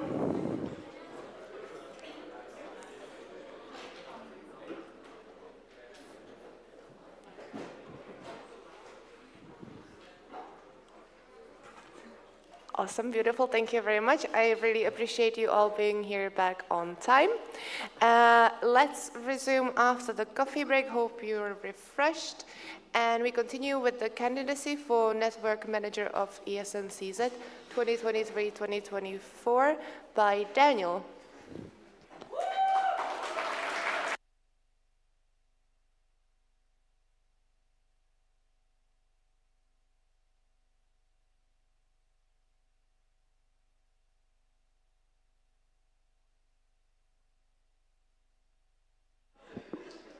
Yes.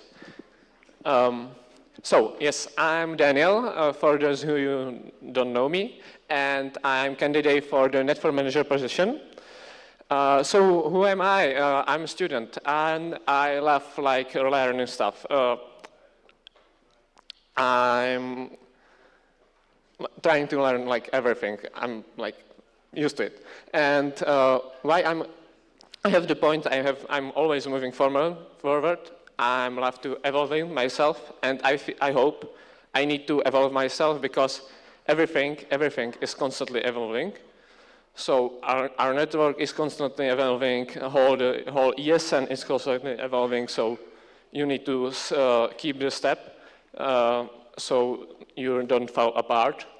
And I'm quite a person who's dedicated to ESN.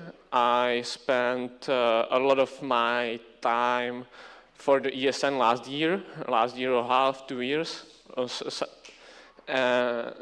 So that's something about me. Why I want to candidate? It's a tricky question, but I answer it I love this network. I love the events we're doing. I love meeting with you, and I want to continue with that. And I want to help to improve that. I want to help improve the our network needs, our events and stuff so on. I have some ESN experiences I was VP on the local level, or still I am. I was OC at the winter team building. I attended few NAs, attended community meetings, and attended the biggest ESN event, which was very amazing, and it was EGM this year. And I hope who attended it really enjoyed it because it was awesome. I have also some experience apart from ESN. As I mentioned them in the candidacy, maybe I will mention them also here. I have from the, organization for YAV, but for smaller children. I was helping to train children, helping to learn them things, doing events for them and stuff so on. And and what's my plan for my mandate? The first thing, I believe there's a lot of stuff in the network manager agenda, as I was warned, and that our network manager was doing a really great job, and I want to continue with this. One part of it is one of the biggest point I pinpointed a few times was about organizing the national event, because I love the idea behind it and I want to continue with it. Sadly, this year it wasn't possible for a few reasons, but the next year it should be possible. I have here a knowledge database. It's a bit tricky because I want to help create the knowledge database behind the trainings so we can move on with trainings better.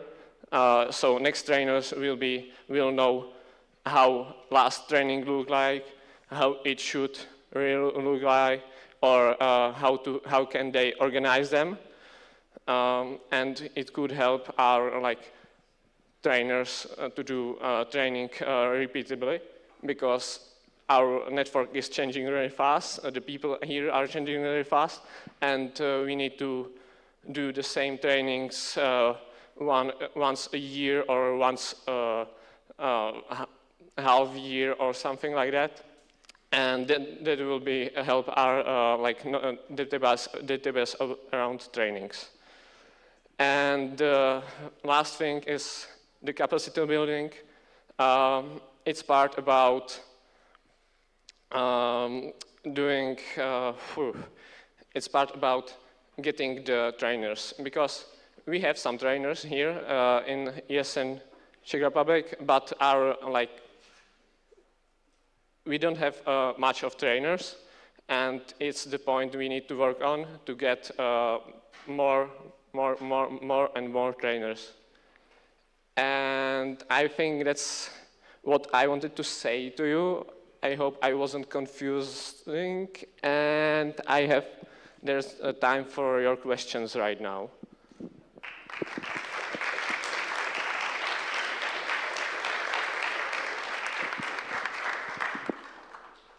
Thank you very much for your presentation. Now the speakers list is open, so you can go ahead and apply on Slido. This time Adele was not first, so Susie. Wow. If you could raise your hand so the OC can see you. Thank you. 1, 2, 1, 2. Okay, amazing.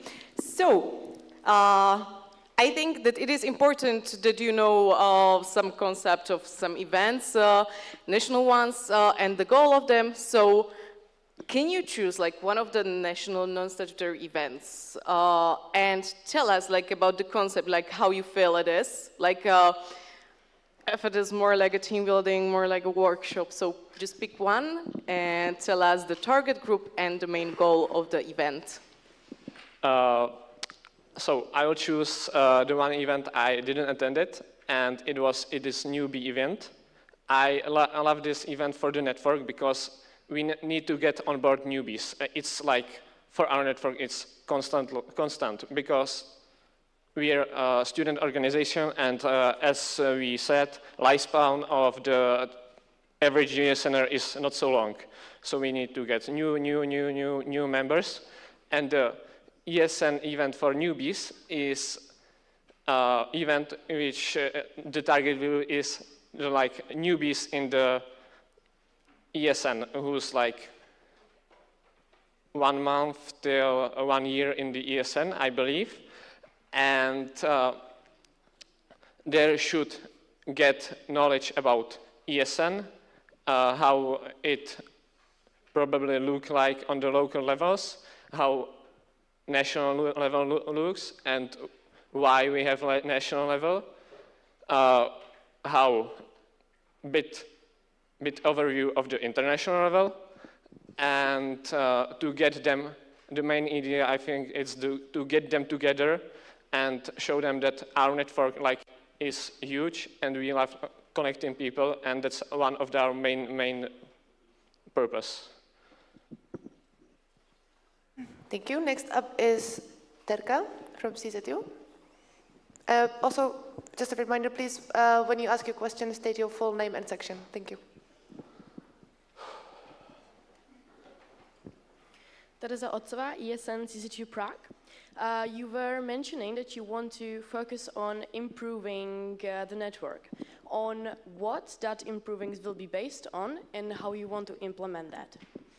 On that, I want to collaborate with, if elected, with other members of the national board, because I believe are the best tools to get known needs from the network are the section care and quality assurance.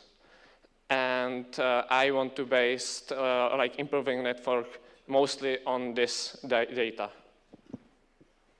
And the second part, how it will be implemented? To implement, it will be mostly, I believe it will be mostly implemented through workshops and NAs, through team buildings, and through meetups. Amazing, thank you. Thank you. Now it's time for Adele. So, Adele is an international. Please mention 3 concrete steps you would take in order to improve understanding and promoting the core of EGM towards stakeholders and international level. Okay. As I mentioned, I was at EGM this year, and I saw it is really amazing ESN event, and it shows that we can do a lot of work. Like, particularly this EGM was crazy because there was a lot of work in a small amount of time. They managed the whole EGM in few months. That was absolutely crazy.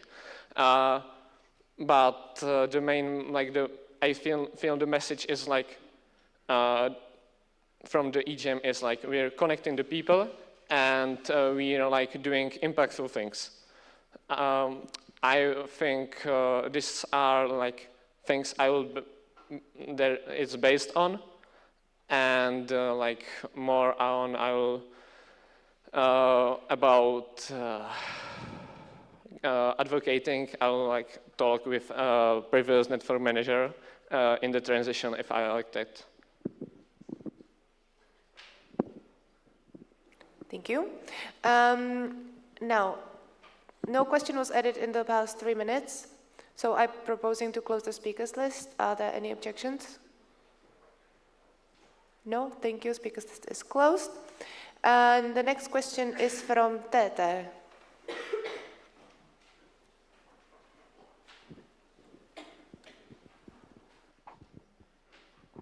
Hello, Tereza Kadlecová, ESN alumna. Thank you for the presentation. A person just doesn't become a trainer when they decide that they would like to do it. So my question is, how would you like to create members in ESN Czech Republic other than motivating them to join the Educate Starter?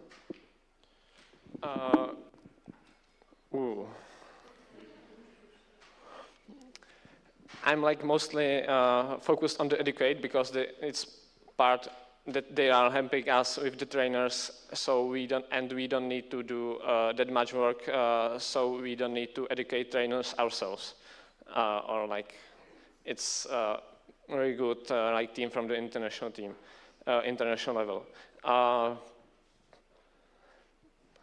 I didn't thought about like how to concretely educate trainers apart from that. I believe I'll dig into it more if I'll be elected in transition period. I'm sorry, I don't have a question for this right now. Thank you. Thank you. Next up is Adele, ESN International. Please mention 3 concrete steps that need to be taken from network manager position in order to organize a training for trainers. ¿Qué pasó?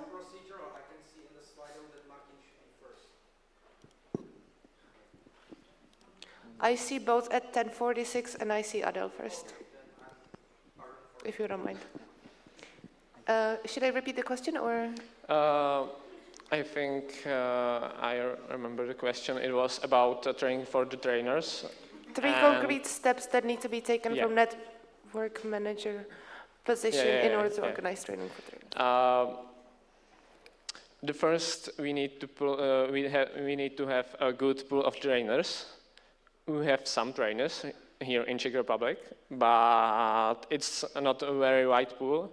And as I heard, like we need to get them more. And that's the first thing we should focus on. And then we can focus about doing training for trainers. Thank you. Now Martin Václavík.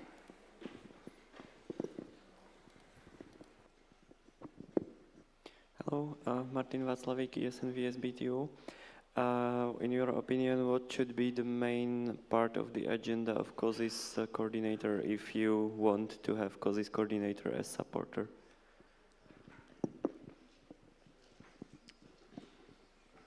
The main, from my point of view, it will be like the most he should know about causes of the ESN, and he should know about how he want to implement them into our work or our events and stuff so on. I don't have like right now everything about it because I believe the causes coordinator is the last one I didn't spoken to yet. So I hope I'll get more info from causes coordinator who's right now, but he's like quite busy now with OCing the event. And Martin, I believe you have one more question. Okay, so Martin again, ESN VSBTO. What would be your approach to towards the section care, and how would you like to help the sections? Like if you plan just to be an advisor or if you plan to actively visit them, or general approach? Approach the section care. I would love to visit them. It would be like very great, but I don't know which section will be, if elected, I don't know which section, right now, which sections will be under my care. So I don't know how it will be possible, and I don't know how it will be possible with the, the network manager's agenda, because there's quite a lot in there. So I need to think about this, and then I could implement it somehow. I want to be at least the advisor, at least online advisor. There's the thing, I want to visit them, but we'll see. Thank you. And the last question goes to Zuzka. The first and last, amazing. Zuzana Molnárova, ESN CZ. And the last question goes for the CEP and EGM extra spots. And I would just like to know, really your personal point of view, you don't have to know the internal processes or something, just your personal point of view. Who should get the extra spots? Because there is always a lot of people applying to go there. People who are active in ESN CZ and who has the potential in ESN CZ.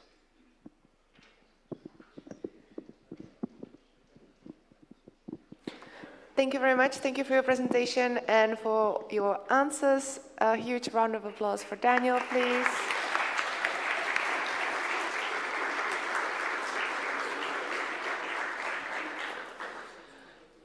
And next up is the candidacy for Web Project Administrator ESN CZ 2023-2024 by Filip.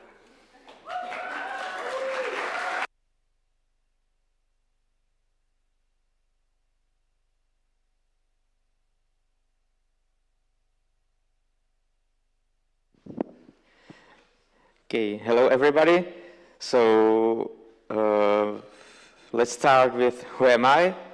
So this is me, and I like to enjoy summer, some beer.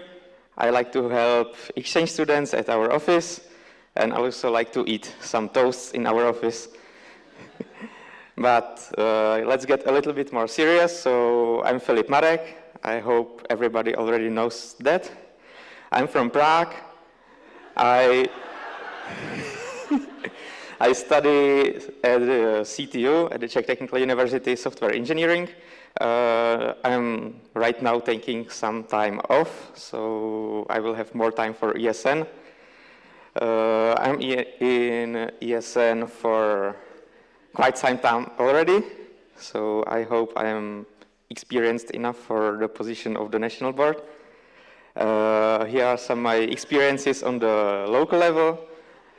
Before my exchange, I was IT coordinator in my section, where I was taking care of like all the IT things, like managing the website, setting up some computers, and managing the server.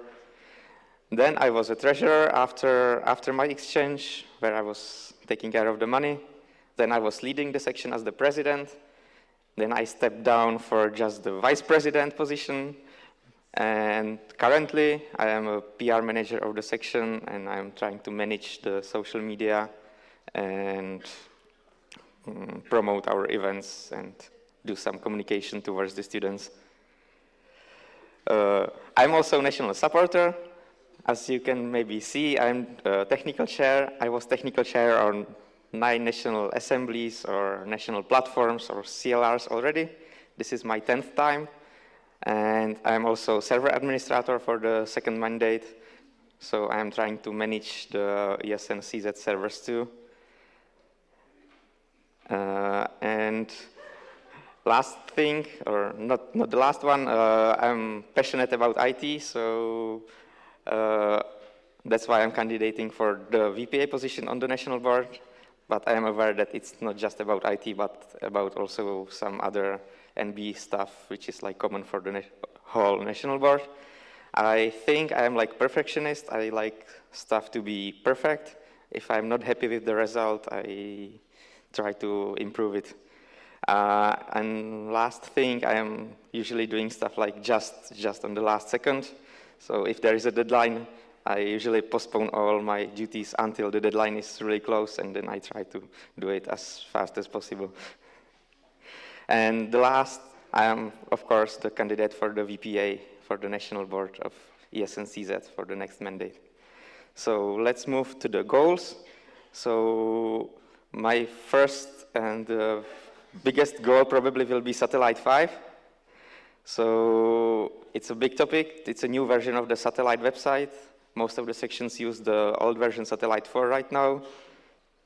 So we will try to migrate or create the new websites with the Satellite 5 for you. And that will require some server migrations between the servers, because the new satellite has new requirements for the server. So we will have to migrate the websites to the new server. And we might also think about changing some provider for the servers if it would be more cost effective for the network to save some money, because money is always tight. Next goal is to try to revive the IT community. I would like to gather at least some members from at least some sections where the IT is active at least a little bit, because I know not many sections have the IT, so at least those who have, I would like to get at least one person from those sections who would communicate with me and maybe help me with some stuff, or just gather and talk about some IT. And of course, the VPA position is part of the national board, so I will, of course, have to focus on some national board tasks, like in general, not just the IT agenda. So that's all from me now. So I would like to thank you for the attention. I would like to also thank my section for the support and for all the people I have met throughout the time in the section. And it's time for your questions now.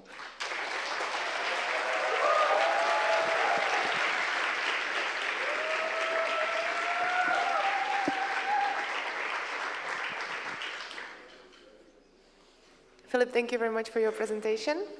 The speakers list is now open, and there's a question from Adele, ESN International. Surprise. How surprising. So, the question is, we have been discussing the future of the candidates block in ESN CZ for ages. What is your opinion on the future development, and how would you work with it? I'm not sure if I'm able to answer this question. I haven't heard about the candidates block in the second. It's like the question round for the candidates, so Okay. it would be a block like that is for the international. Oh, okay. I don't know how much work it would require to implement it on the national level. If it's like possible to just reuse the international one, or if we can continue to use the current version by Kuba in the Excel and Google Forms. Thank you. Next question is from Tete.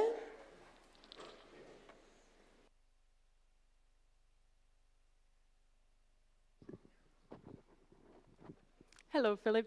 Tereza ESN Alumna. Thank you for the presentation. Would you like to cooperate with previous WPAs? And if so, what would it be beneficial for? Yeah, I hope I will at least be in contact with the last VPA, and I might consider asking some previous ones too if we cannot come up with some answers with the current one.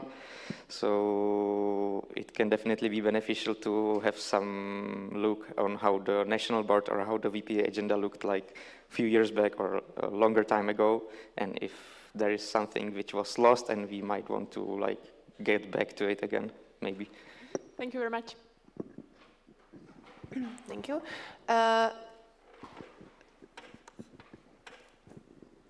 Veronika Rajová, ESN CZ. Thank you for your candidacy. I would like to ask you the same question as I asked to Terka. What do you think are the characteristics a good national board should possess? Good national board. But what characteristics or? Yes. I think the national board should definitely like. I think the people in the national board should be like friends with each other, so that's usually the best way that the national board can cooperate. If we are not friends, it would be definitely not that good cooperation. So I'm quite happy with the candidates, so I think that would be fine. Also, I think the national board should be active. We should definitely be in contact with the sections so that we know what are the troubles with the sections, if there is something the sections need help with, and if we can do something about it. And definitely try to pass the information from the international level to the sections so that they know about all the possibilities which the international level offers.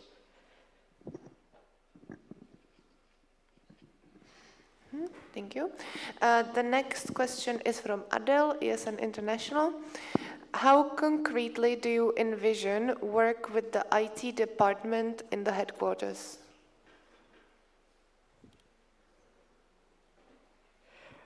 I think, I hope I will have time to join the IT community calls, at least on the international level. And if there are some projects I would like to promote, if there is like opportunity to participate or help with, I don't know, some development of some project, I would like to promote it to the section if there is some IT guy or someone who would like to help with the project, helping developing some ESN tools, some other applications which might be in development in the future. Thank you. I propose to close the speakers list. There are more questions. I mean, after those that are posted. Sorry, I forgot to specify. So we have then we have Martin, Pavel, Peťa, Přema. After those, I propose to close the speakers list. Are there any objections? No. So the speakers list is closed. And Martin, it's your time now. Thank you.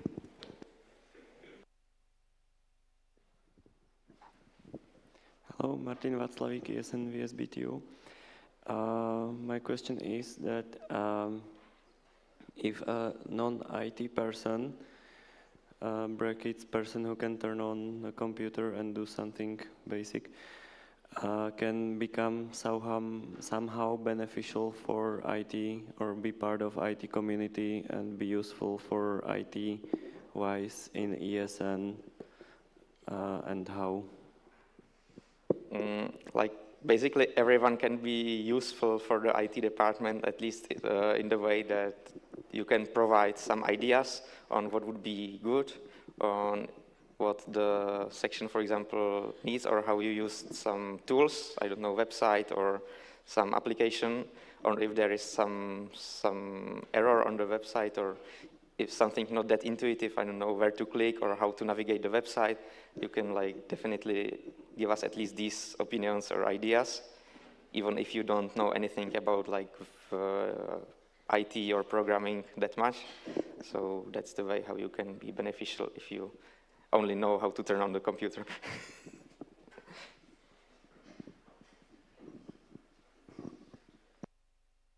Thank you. And the next question is from Pavel.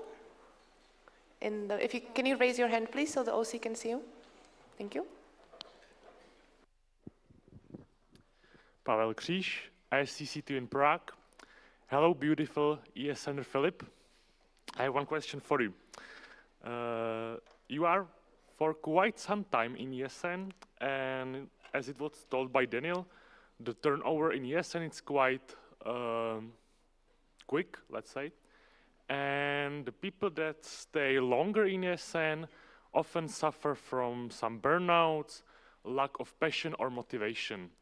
Have you already experienced something like that, or you observe something like that now? And if so, it will happen for you in the future? Do you already know how you would handle it, and is it a risk for you? I think it's a risk, but definitely like for everyone, and it can happen even at the beginning of the ESN career because it can be quite demanding and challenging. I haven't experienced it yet. I hope I will not experience it so far, and I hope it will not come in the future, at least not while I'm in the national board. So that's it, and I don't have idea how would I handle it if it comes. But the best way is definitely to at least tell the rest of the national board that I have some troubles and that I need, for example, some time off so they know what's the current status with me. Not just like disappear and don't talk to anyone. Thank you, beautiful Filip. Thank you. The next question is from Petya.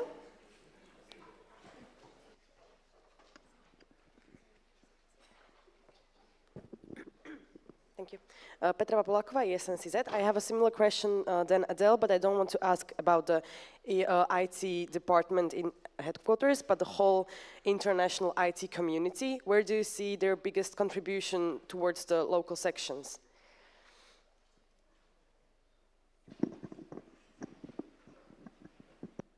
You mean like my contribution or like? No, the contribution of the IT, like the international IT community, how they can help our local sections, let's say, or our network. They can definitely motivate other members to join the community, or they can help with the development of the tools which the sections need. Or if we are using some tool here in the Czech Republic, which might be useful for the rest of the network, they can help like share it with the rest of the network and promote it and maybe spread the good name of the ESN CZ IT. Thank you.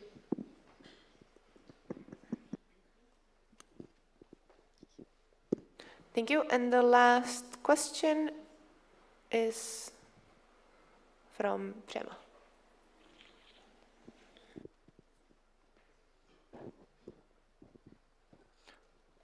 Hello. Hi, Filip. I have a question for you. What do you think about cookie banners? Oh, sorry. Přemysl, Pilař, ICCTU in Prague. What do you think about the cookie banners on the websites, and should they be implemented to comply with local and regional regulations? So my personal opinion, I really hate them when I have to click through like many pop-ups to access the content of the website. But unfortunately, it's the requirement of the European Union, so it should definitely be implemented to follow the word of the law. Thank you very much. That was the last question. Thank you for the presentation and answering the questions. A round of applause for Filip, please.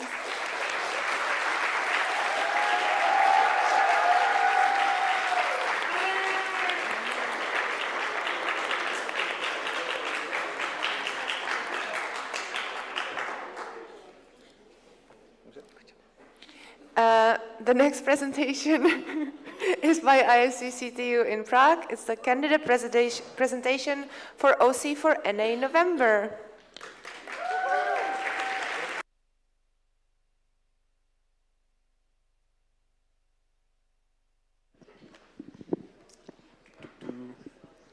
Hello, people. I see here for the third time and last time, Pinky Promise. My name is Hung, and you already know Filip, and we will be presenting our OC candidacy for NA November 2023 in Zbraslavice. First things first, our preferred date is 9th to 12th November. So in Zbraslavice, close to Prague. The reduced fee will be 1,500 and the full 2,000 Czech crowns, with additionally 500 if you would like to come on Thursday. We are expecting 150 participants plus the OC volunteers. And now Filip will take care of accommodation, venue and transportation. Okay, so the venue is the recreační areál Zbraslavice. It's like typical recreational area, like outside in the countryside. The main plenary venue would be in the gym. There would be like seats and a screen and projectors ready for us. Then there's two classrooms and 5 smaller gyms available for the workshops, small sessions, meet your colleagues meetings, some other program which would be necessary. The recreational area itself is close to Prague. It's accessible by train from Prague in like 1.5 hours. From other destinations too, there is like a train from Brno going to Kutná Hora and then to Zbraslavice again. For people coming by car, you can go on the highway D1. It's really close to it, so the position should be good for basically everybody. The accommodation will be in in the building Sport. There are like 2 to 4 people in the room, and the two rooms share 1 bathroom. So it's like kind of smaller apartment, 2 rooms, 1 bathroom. And there will be parking and a Wi-Fi available in the area. For the food, the area will provide us with the breakfast, lunch and dinner, and we as the OC would prepare the coffee breaks for you. They say they have a modern kitchen with fresh ingredients, so we are looking forward to it. Okay, for the social program, it's secret. Stay tuned. Moving on to the budget. Most of the income, yeah. So let's start with the income. It's from the fees, and then other. We will continue with that. Okay, go. We didn't put any grants or partners, but we will definitely try to look for some money from them. And the next slide. Most of the food is in the accommodation, so that's why it's so low. And the last budget, social program and transportation. Okay, last but not least, the star, OC. I'm the head of OC. Filip will be vice head of OC. Andrej, program manager. Kaya, finance manager. And Sharka, head of PR and communication. Okay, we are looking forward to seeing you there, hopefully.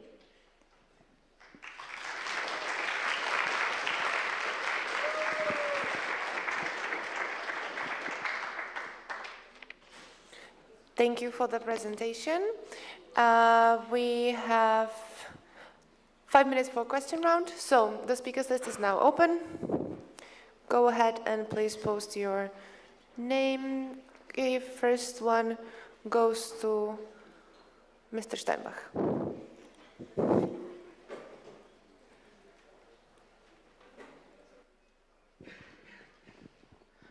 right, Kuba, the audit committee of ESN CZ. Can I have two questions now that I'm twice in the Slido? Yes, because you did it the correct way, and you posted 2 posts. Thank you. Good job. So the first one, we've quite often experienced the situation when the accommodator told us, yeah, the Wi-Fi connection and the internet connection is really good, and then it really didn't or wasn't. So are you planning any study visit to see the place before, or do you have experience with it? Yes, we are planning to visit the place to test it out before and look out for the venues. What can we do there? Okay, perfect. My second question is regarding the fact that one of the national board candidates is in the OC. So do you plan to make any changes in case Filip is selected, or is there going to be a national board member in the OC?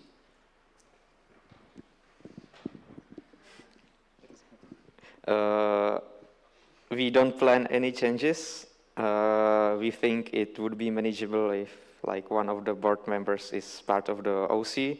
We saw basically the national board organizing the National Assembly Hrachov last year. It was the national event, and we was kind of part of it too. So I don't think it should be that big problem. And do you think it's a good practice? I think that's up to you to decide. I think it's not a problem, but it shouldn't definitely happen too often, but if it's from time to time, if it's necessary, then it should be fine. Thank you. Before we move on to the next question, I am proposing to close the speakers list. Now we have Tete, Štěpánka, Peťa, Martin. So after these people, I am proposing to close the speakers list. Are there any objections? I don't see any. The speakers list is closed. And Tete, go ahead, please. Tereza, ESN Alumna. Thank you for the presentation. Would it be possible to organize some alumni program during the National Assembly? Sure, I don't see why not. Thank you.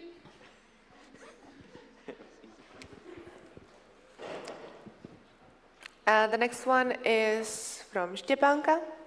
Hi, Štěpánka Prokopova, ESN CU Prague. I would love to ask, because I see that the fee is quite high, and you also expect 150 participants, which is quite a lot.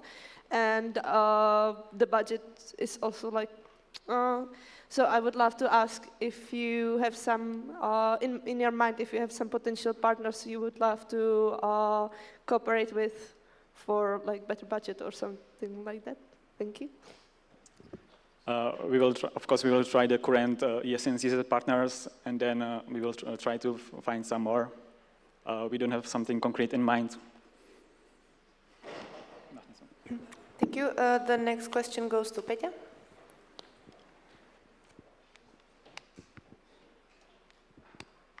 Covered by Kubo's second question. Thank you. So Martin, please. Martin Mičic, ESN CZ. I have a little reaction to what Štěpánka said, and good news for you. Actually, I don't think 1,500 for a whole weekend is too much money. You get food, accommodation, program, and everything. Try to find anything else in that price range. However, for you, you have wrong amount of DZS support in this for the next academical year, this academic year. We have support of 100,000 crowns per big NA, and you have 87.5 there. So that's just awesome. Great. That was the last question. Thank you very much for your presentation and for your candidacy.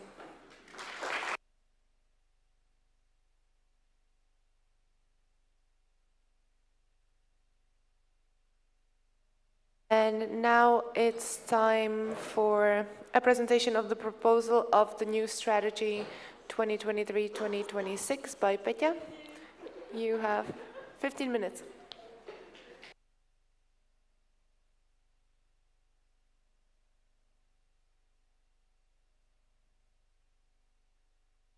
Hello again. It's nice to see you from this view. I'm so glad to have this presentation during NAMA. We were discussing this for our whole mandate. We were working on the strategy with the national board and the working group, and all of you. Thank you all for the consultations, for your feedback, for the review. We were presenting the first draft on NA Zlín, and we had some more comments. So this is the final version that will be voted on tomorrow. So let's see how it looks like. Maybe let's start with some basics, why we even need the strategy, why we were working on this for the whole year.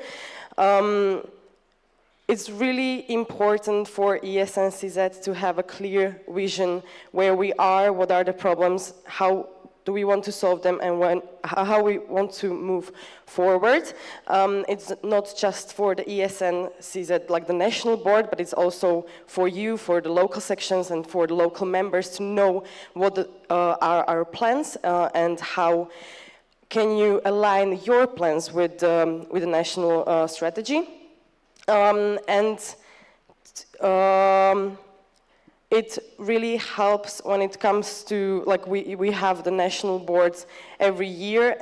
The people are different. They maybe have some other plans, some other vision, but thanks to this strategy, we can be concise and we can plan in the long term, which is really good when it comes to bigger projects, bigger grants, that it really can't be manageable in 1 year, but we have to have some consistency, and it really helps when it comes to the transition period and action planning for the MB to have something to base their plans on.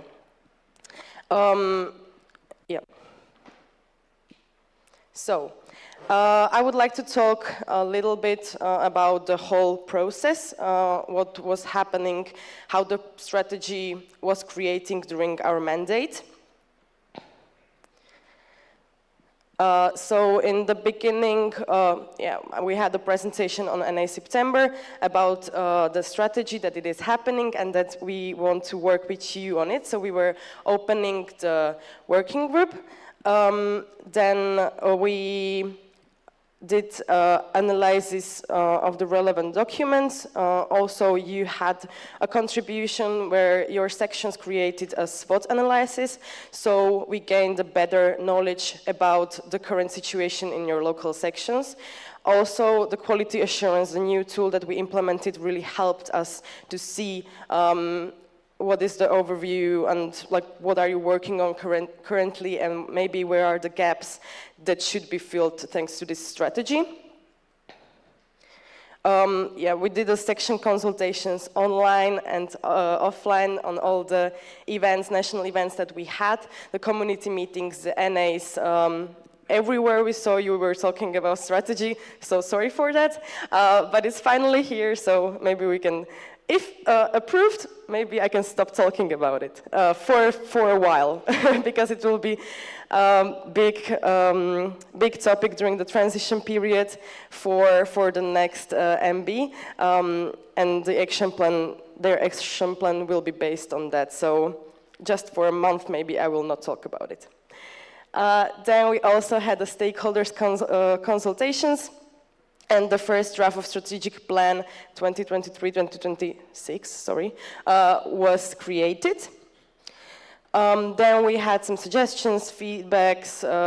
We adjusted the draft a little bit, and and then the final version is here to be approved. I did this process when we were in NA Zlý nápad, so we were in between the draft and the suggestions, so I was presenting the first draft. Thank you so much for the suggestions and the comments that you left on the document online.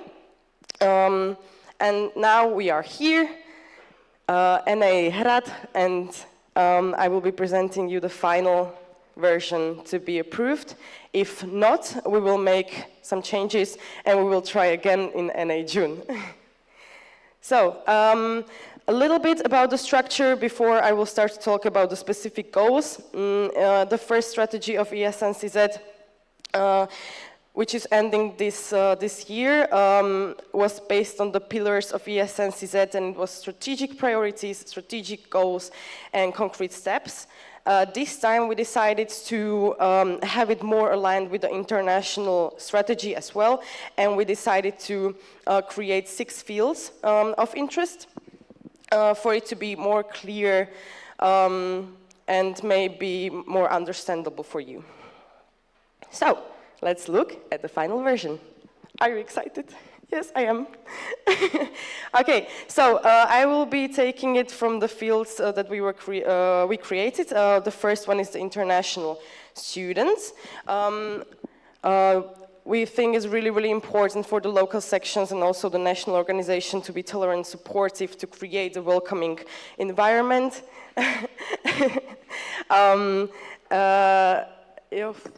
I lost you, but thank you so much for the appreciation. And then, of course, our main goal, why we are here, is to help the international students and to really advocate for their needs. Also, when it comes to the communication with the international relations offices and your universities, and to cooperate with other student organizations, because there are a lot of people that are working with the students or that have same goals and values as we are, and we can have some cooperation and to really make ourselves more visible and maybe gain some knowledge from others also. And of course foster the causes activities to raise civic engagement. When it comes to the activities and services, as was mentioned during the candidacies, we want to work on the national event for the next year and the national Erasmus Games. Also, we want to cooperate with other externals and other national organizations to maybe create some joint projects, events, initiatives together, and raise awareness of values and causes of ESN during these activities. Also, we want to join some projects on ESN international level. ESN International is doing a great job when it comes to the creation of this project. As I was presenting yesterday, for example, the AGIA project, which we are part of, which is really great tool, how we can get access to the grants that maybe we don't have the capacity to apply for, but they are here for us and they are helping the national organization with the budget and also for you guys, and promotes safety at ESN events. Then, volunteers, what we will do for you. We want to continue with promoting various opportunities. It can be also like internal and external ones. Then we want to work on training and team building events for you guys. We will talk about maybe the revision of the timeline and all the national events that we want to organize tomorrow. Then we heard that the communication channels sometimes can be not as effective as we would like to have them. So we want to revise the communication channels that are used on the national level. And as was mentioned during the presentations, we want to really prioritize the mental and physical well-being of our volunteers during our national events. And then we want to continue with the mentoring program. We really saw that this is the 3rd edition and it's a really huge success.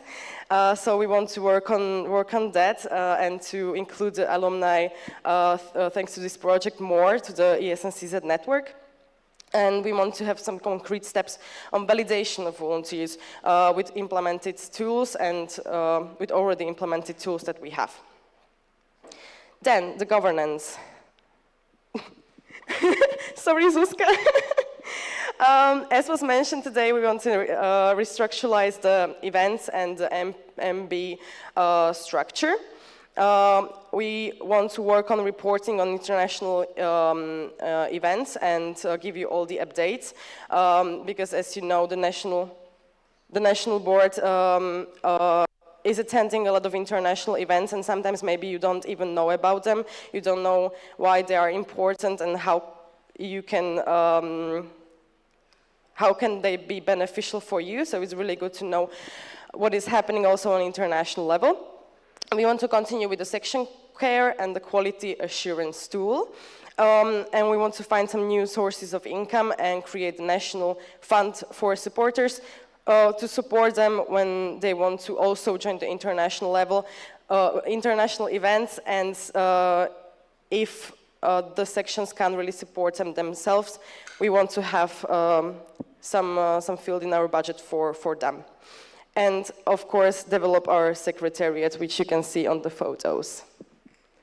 Maybe you can ask Vercha after what was happening in the event that ISC visited the secretariat. Then the other field is external relations.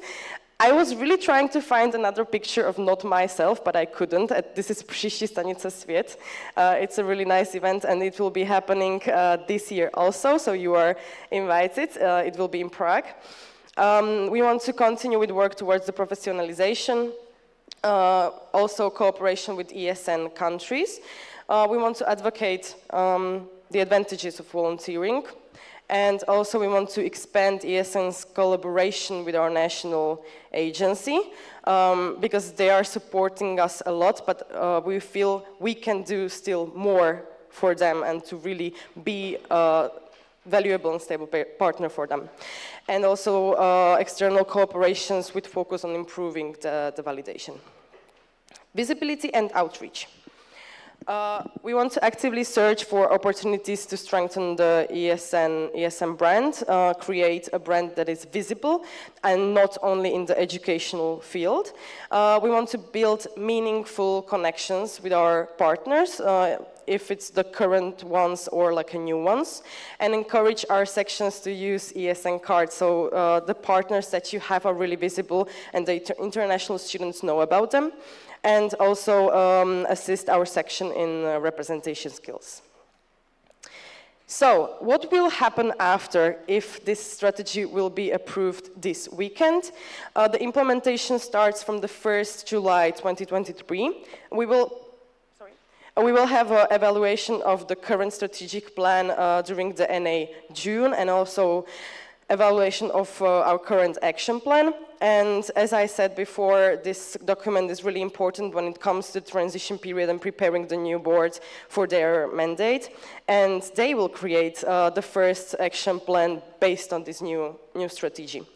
Yeah, and that's all for me. I'm happy to hear your questions, and thank you.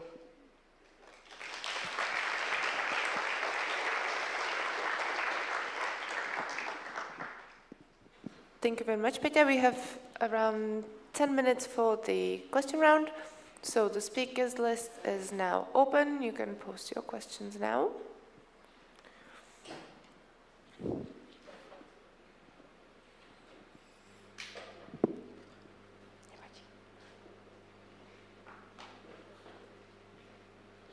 Tete?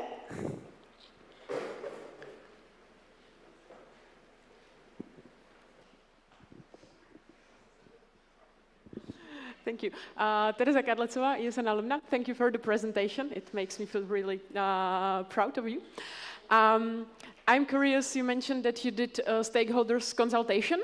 So how did this look like? How was it? And what did it help you with? What did you implement based on this consultation?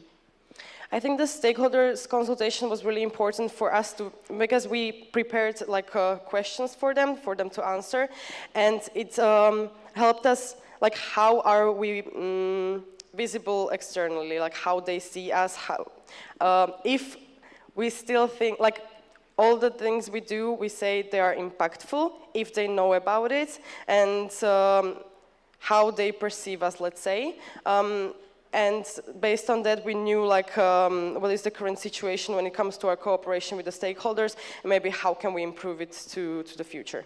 Thank you so very much. by email communication, let's say. Thank you. Thank you. Next up is Barča from ESN Brno. Barbara Králíčková, ESN Brno. Thank you for the presentation. You talked about expanding the cooperation with national agency. Do you have some specific ideas for the cooperation?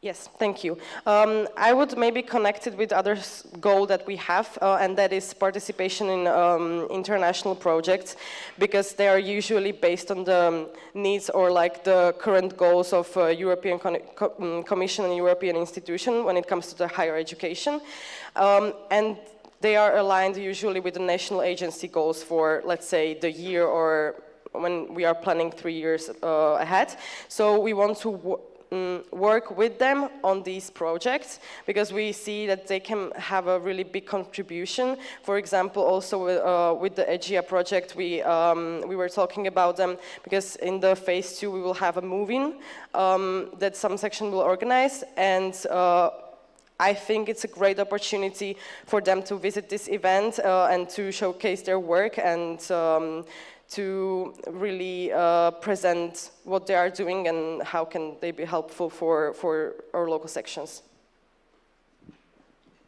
Thank you.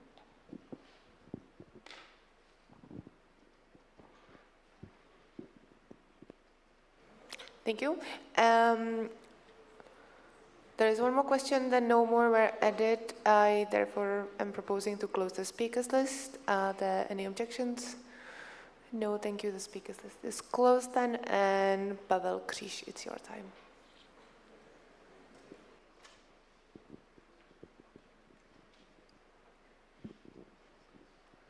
Pavel Kříž, ISC CU in Prague. I want to say that I really appreciate the effort and amount of effort that you have to put inside of the process, that you try to consult everything with the sections and with the people, and there probably is not much to do better, but I know that in the working group there have been only 2 people, and how do you explain such low involvement of the ESNers, Czech ESNers, for such important things such as strategic plan? This is what we are trying to do during these national assemblies, to really explain why this strategy is important and why it is also important for ESN CZ, like local sections, because I think sometimes they don't really realize how it will how it will affect their work in the future.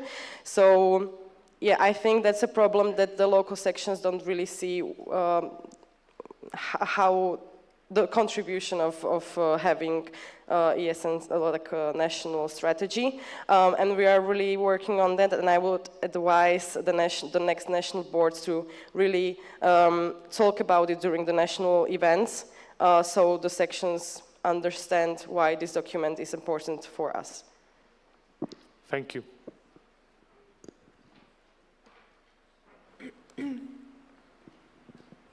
That was the last question. Thank you very much. Thank you for the questions, for the answers, and for your presentation. Thank you.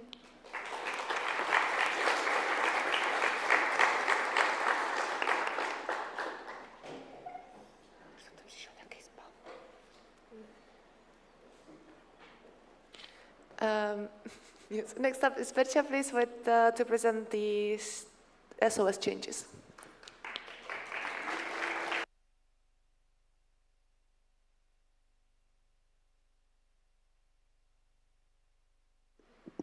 One, two. Hello, lovely people. It's so nice to see you. How is your energy level? I see some high. Yes. So beautiful. Yeah, don't be worried. This is going to be super short. So SOS changes, not urgent, just cosmetics. So the changes concern only the English version of the statutes and standing orders. Therefore, it's not needed to be approved, but still I would like to get your approval. And I would like to show you the changes that we are doing, because during NA 2022, there were some incoherence, because we were working responsible person for the audit committee, for the audit committee, and then in standing orders there is no audit committee, because there is control commission, so yes. Chaos. So SOS, yes. There are some animations because it's so short. So which SOS are concerned? Like all of them, like statutes and all the standing orders that are in English, because like, yes, it's important body of ESN, so like, yes. So, yes, oh. So what is the big change? Yes, I've already spoiled this slide, so like this goes like boom, and then whee. Ta-da! So yes, so this, and there are also some other inconsistencies. So yeah, like the standing order number, I believe it was 4. That is concerning Control Commission, now Audit Committee. And then, like, there were some other incoherence. So, for example, in statutes, in the English version, like, totally, yeah, in the front, like, you know, up. There is written zapsaný spolek instead of registered association, so like this change would be there, and also like vice president was there like in 3 other forms, so like just like to make it coherent with the Czech ones. And yes, that is basically it. Ta-da!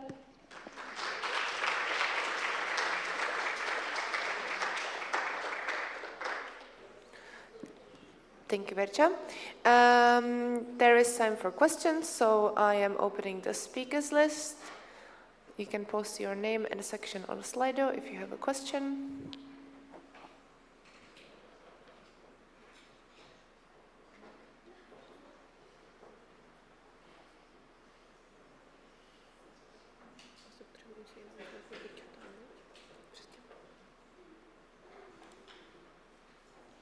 Well, I guess it was super clear. There are no questions for now. I am therefore proposing to close the speakers list at any objections? Yes? Hmm? Okay, there is an anonymous comment. I want to say Veronica can make everything look fun. We love her. And then there is a question from Terka from ESN CU Prague. Thank you. Tereza Vondrášková, ESN CU Prague. Hi, I want to ask, do you think that the ZS should be translated when it's the official name of our organization, though? In all other internal documents, like in the English version, there is like RA, Registered Association, so I would just make it coherent. And yes, it's just like, it's not official document, so like, I would just make it like, at least like in one version, but it makes sense when it's like English version to make it like in English. And let's, I have a proposal for the next board, like which changes should be done next for the, yeah, for during their mandate. Okay, thank you. For the official documents, so it has to be like done through the court. Thank you. Then there is a question from Přema.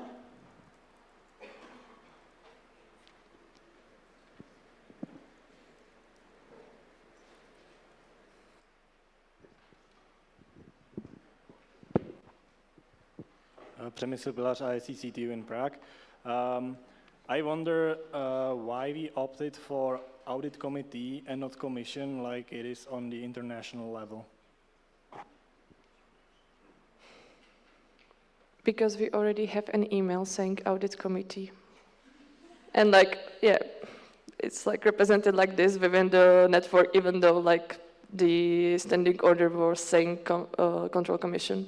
So I was like going, it was based on that email and like on the representation that is already done within ESN CZ network.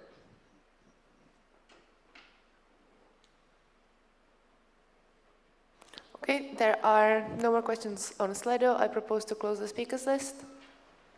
Are there any objections? No, the speakers list is closed. Thank you very much. Thank you, Vercha.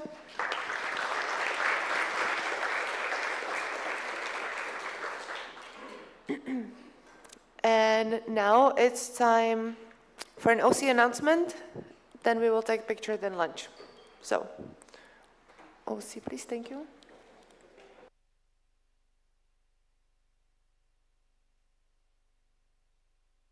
Hey guys. So, OC announcement really quick. Now is time for picture. So put on a smile and prepare your best hangover face. And we will meet for the picture at the same place where we had the section market yesterday, okay? I will ask you to follow the OC rules, please. They will all be telling you what to do, where to go. First, I would ask the guys with the flags to go in the front and put them exactly as the OC will tell you to do. Don't fight over where you want your flag to be, okay? Please follow the rules of the OC, so we'll really keep it going. And then after we will take the big group picture, we will have 3 photo booths for you prepared where the photograph will stand and you will come to him as a group and take a picture in front of him. So the photographer won't be coming after you and we will tell you where those places are as the photo booth. And then after we will take all the pictures, we will go for lunch, and the lunch will open at 12, exactly at 12. So, yeah, that's it, and Monika will tell you something about workshops. And after lunch, from 12:55, there are the workshops you've registered for. We would really ask you to go to the workshops where you've registered, because the workshop holders are counting on some amount of people, and also please be punctual. You will find the rooms of the workshops and the workshop holders in the agenda again. We will also send a link into the OC announcements. So please, 12:55 in the rooms. And I think that's all. Thank you, and enjoy lunch and picture time. Just one more thing.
section representatives, can you please check you have your whole delegation in the plenary room?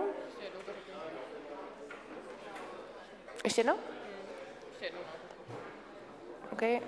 Again, section representatives, please check your whole delegation is here. And if not, text them and tell them to quietly enter the plenary room if they're late. Thank you.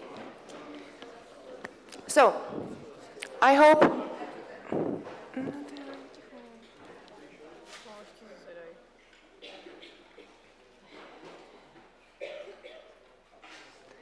you enjoyed lunch, workshops, the coffee break. Now we have 5 presentations ahead of us, country presentations, and we are going to start with Adam, Maria, and Alexandra to tell us something about ESN Poland.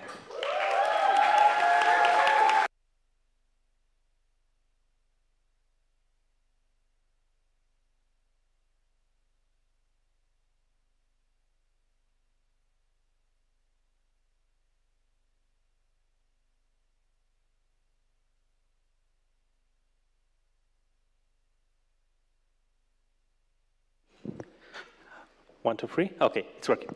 Hello, everyone. My name is Adam. I'm the project manager of ESN Poland, and together with me there is Ola, communication manager of ESN UJ Kraków. And hi, I'm Maria, and I'm local president of ESN UJ Kraków. So, coming out to ESN Poland, in a nutshell, doesn't work.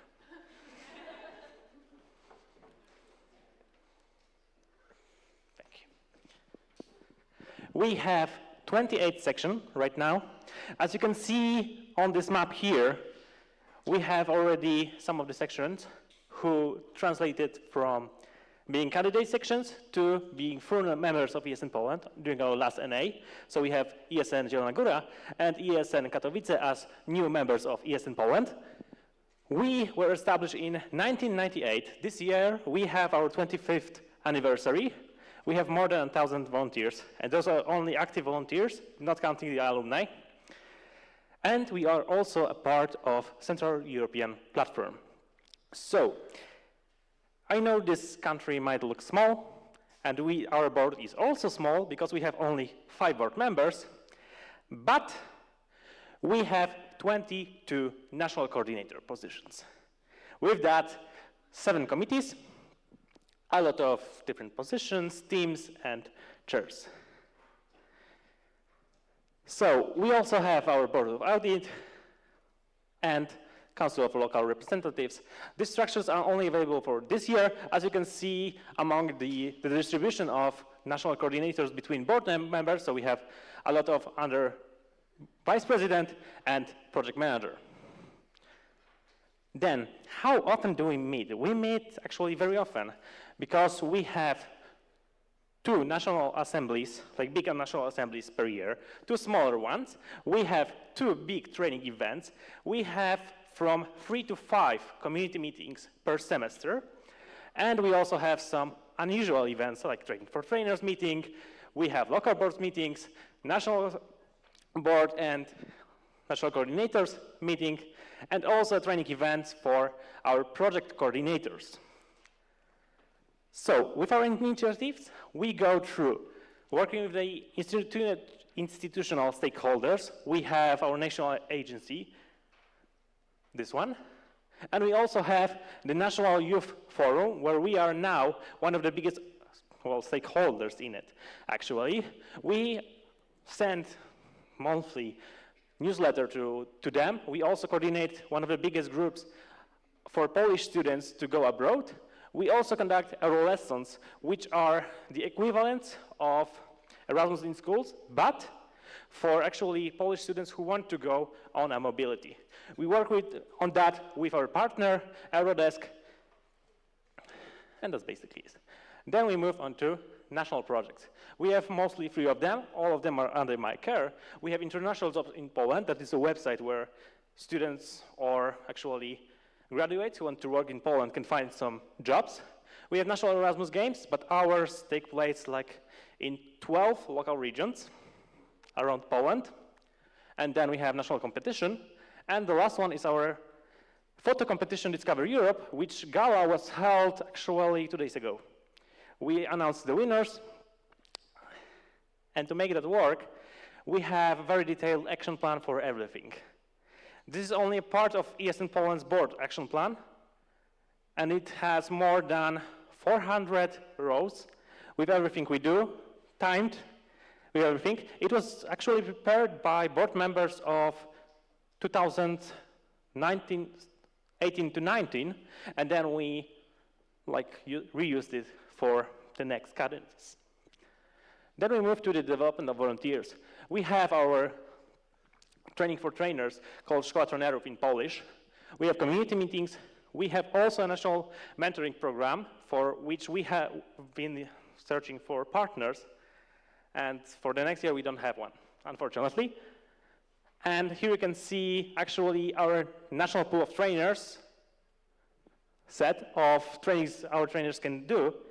And we have about 12 fields we give trainings, and this is only one of them. So yeah, feel welcome to use them. Some of them are part of the Educate, some of them are not, because we actually focus a lot on development of our volunteers. Then we move on to the networker. We have the project of the week, so we promote actually best ideas of the sections, which we happen to see. We have section reports, which are actually the section questionnaires, only for ESN Poland. We have a freshman day for the section who cannot organize their own integration trips. And we have source awards, which are actually the ESN awards, but only for ESN Poland. Here you can see part of the section report. It's available to everyone. We just filter out the personal data out of it. So everyone can see the numbers, can see how the section works, and share the good practices in it.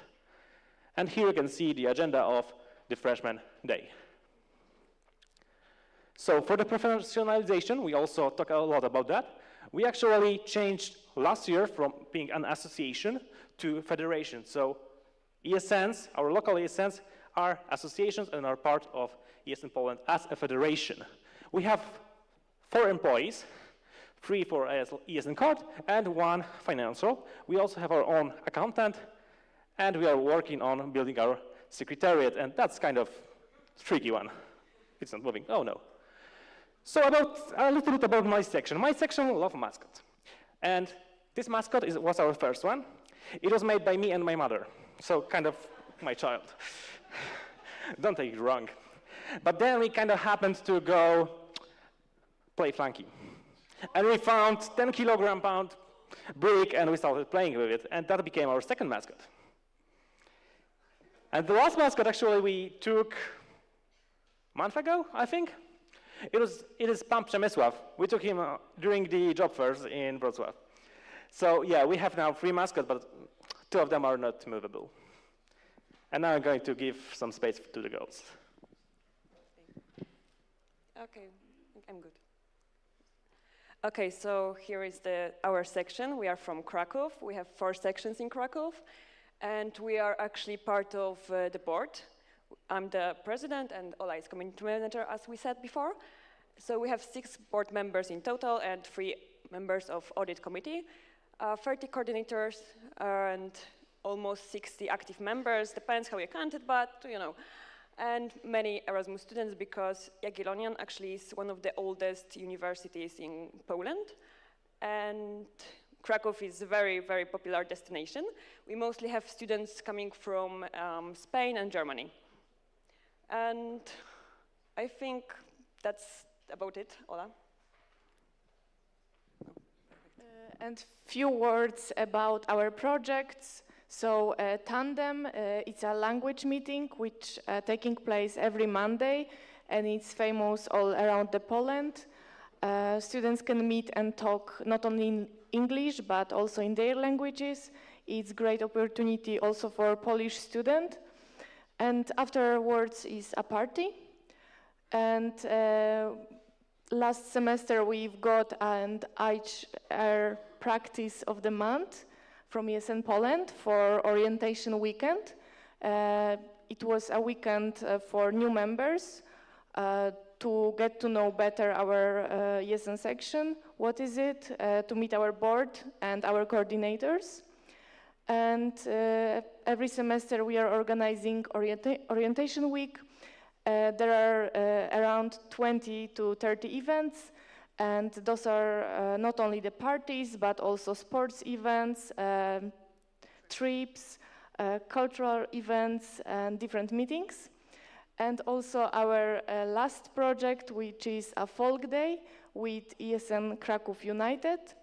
And we want to show a Polish culture to our Erasmus students.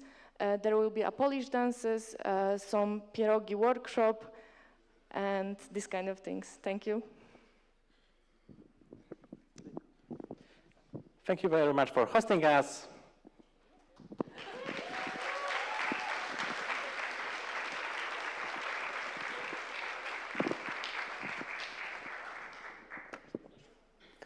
There's questions. Before we move on to the questions, thank you very much for your presentation.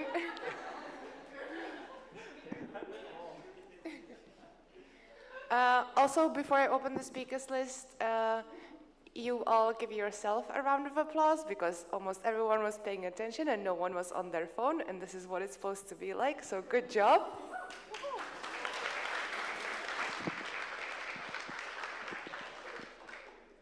And now I'm opening the speakers list, and the first question goes to Peťa, here at the front.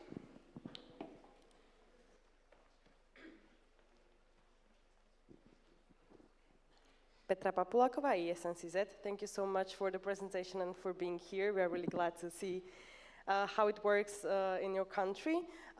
You were presenting your action plan and the table that you have for the trainers.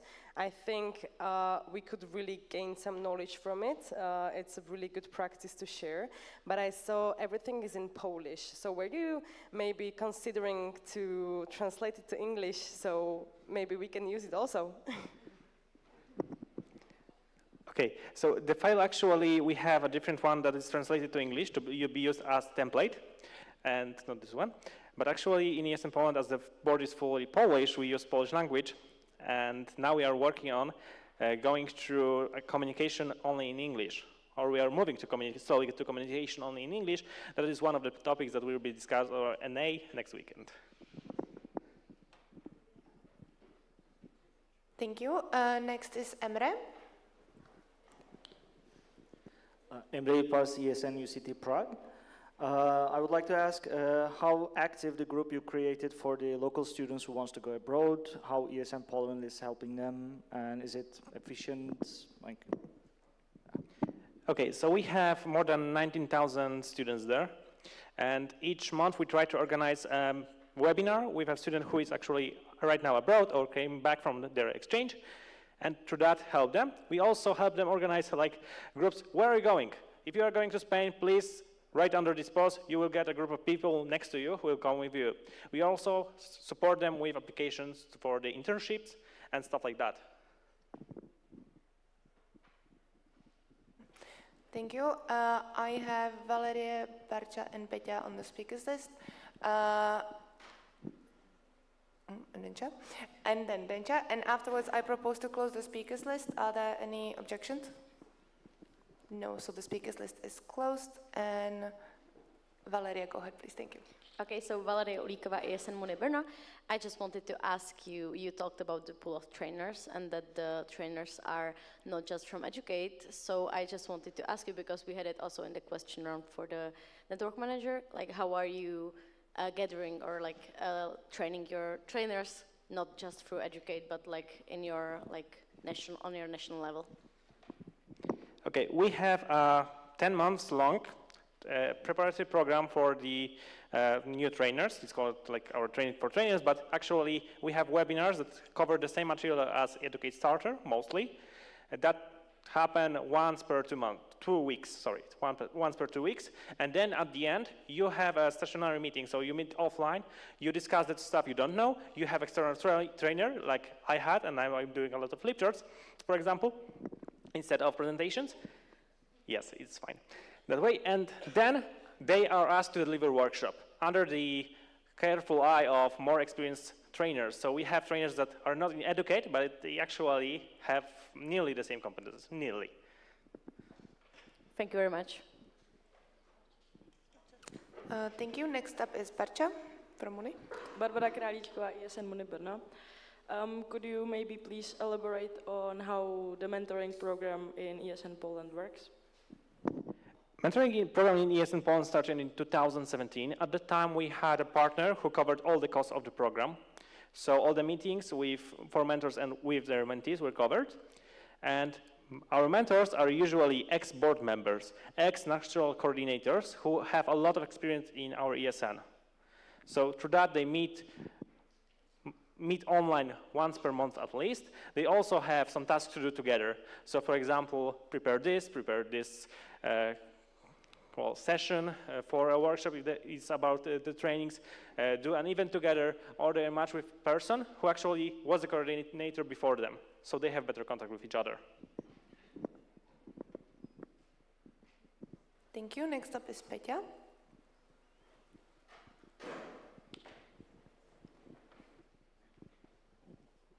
Petra Polakova, ESN CZ. I have a question for the girls. Is the folk day open just for the international students, or maybe someone else can come because I need me some pierogi workshop?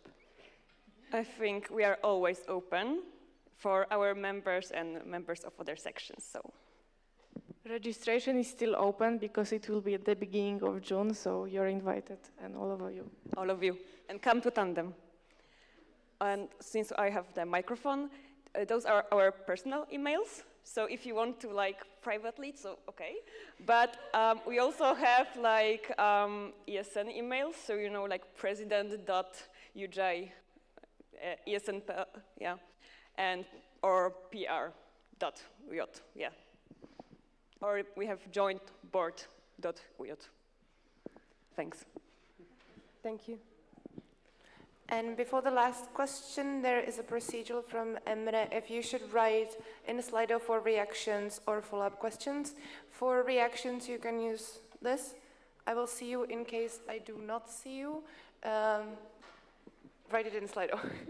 But I will most probably not. It's just do it real high up so I can see. That being said, do you have a reaction? No? Okay. General comment, thank you. So the next question is from Denisa Kratochvílová, ESN Ostravská.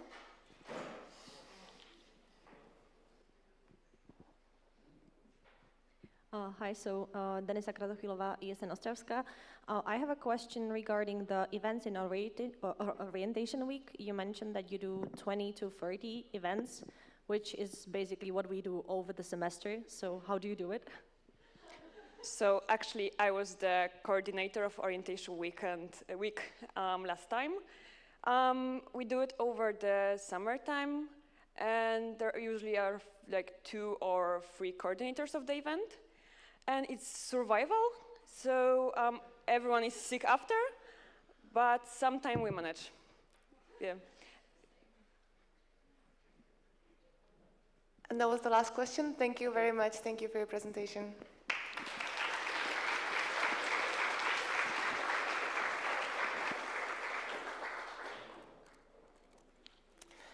Next up is a country presentation on ESN Germany by Victor.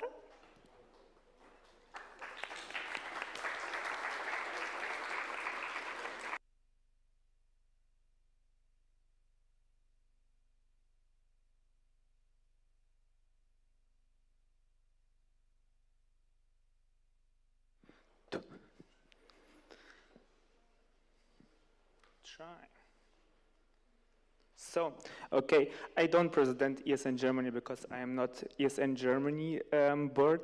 I present my section, and this is the ESN STEP Kaiserslautern. You see step by step because our idea grew 30 years ago. So STEP is more than 30 years volunteering in Kaiserslautern. Yes. What you see on the right side, this is our team from our last team building. The most of them are on the picture.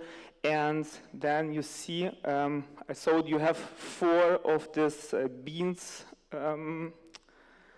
mascots, we have 5 fishes, so you can't challenge us, right? We called it Kaiser Fischer, yeah, because it's in Kaiserslautern.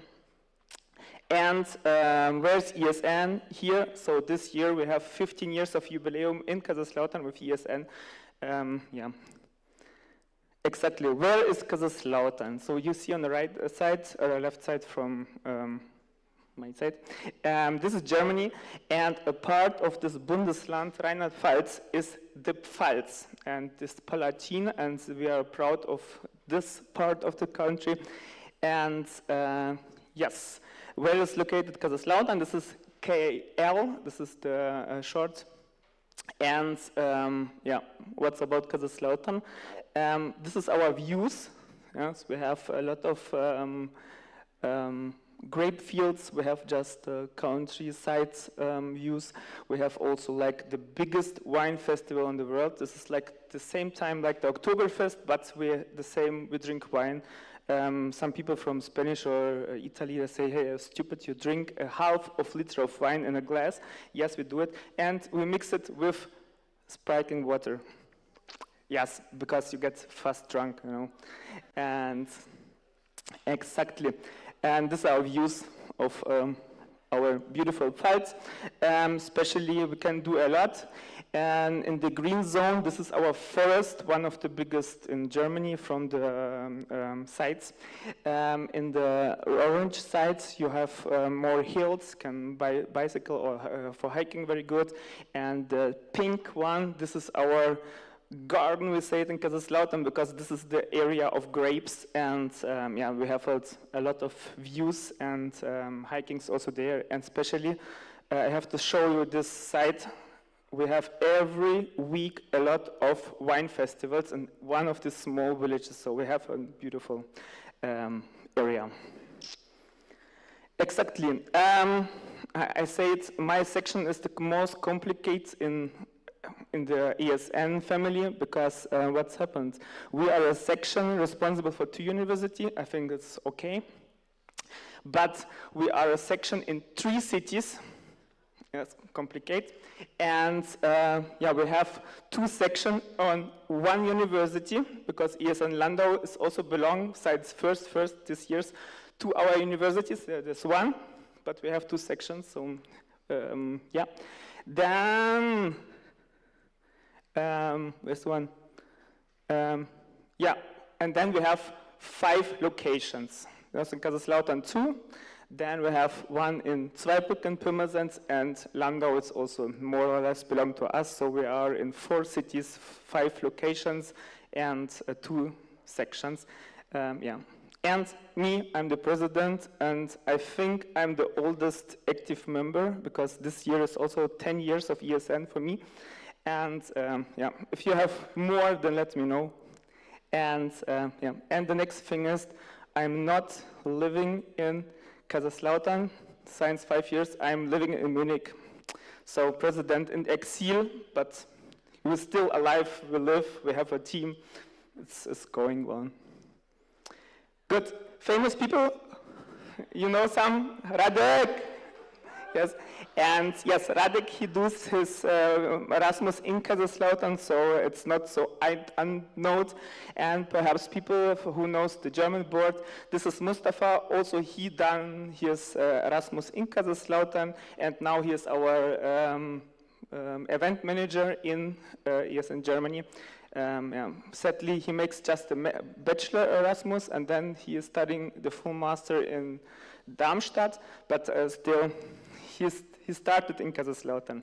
And I think in the workshop before I also talk, I have a lot of people, they go outside after the Erasmus, like Turin, and Martina has just established a new section, and or a lot of people just participate also after our Erasmus in the ESN, as a local ESN, and I'm a little bit proud of this, guys.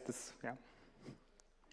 Good. Events, what we do is, yeah, I think the mostly of you also do it, like regional trips, like big trips, like fun events, hikings, yeah, some boring events like game nights or movie nights. karaoke, international dinners like this. And you see, I wrote also in the regional trips, like the participate. So we are crazy. Our internationals are very motivated. So when we are making smaller trip, this is like 100 to 150, 100. Our record was 180 people for one event. Yes, so like Luxembourg, 100 people, Strasbourg, 150 people. It's it's quite cool, and people want it. And we have also some weekly meeting like sports and languages or regular tables. Yeah, these are some pictures from the last semester. So visiting some cities, playing in the park, or meeting together is like, I think this is what what I'm burning for, is to meet a lot of people and know about culture, about these peoples. One more picture. Good. A little bit about our section cooperation. So we are located in the southwest. So we have like the cities are cooperate with each other, and we called our section cooperation SWAG. It's a Südwest Action Group, and especially here are some pictures. In the upper side you see we meet together just in a section, and here this is the Oktoberfest in Stuttgart. So we have every semester for October and Spring Festival. We go together with all the sections and have a full tent just for internationals. And the last one was 600 people in one tent, just 100 of Kaiserslautern. And these are our section cooperation. And what we are working for, we are trying to establish a new network, and this will be between our part of Rheinland-Pfalz, Saarland, and then we have Luxembourg, a part of France, is Lothringen, and we have also the French-speaking part of Belgium, and we try also establish their small or a bigger network that we can also meet in the region. Yes, and then a little bit something about Germany. We have also a national event. It's called Spree Break. Spree, this is our river in Berlin, and every winter semester we meet there together with all the sections from the Germany. The last time we have 1,000 people, and like I list now for this winter we plan with 2,000 people. So come over and join our Spree Break in Germany. More or less, thanks for your attention.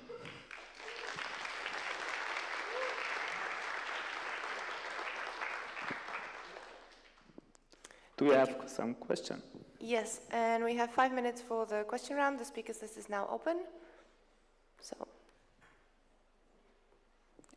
Petya, ESN CZ.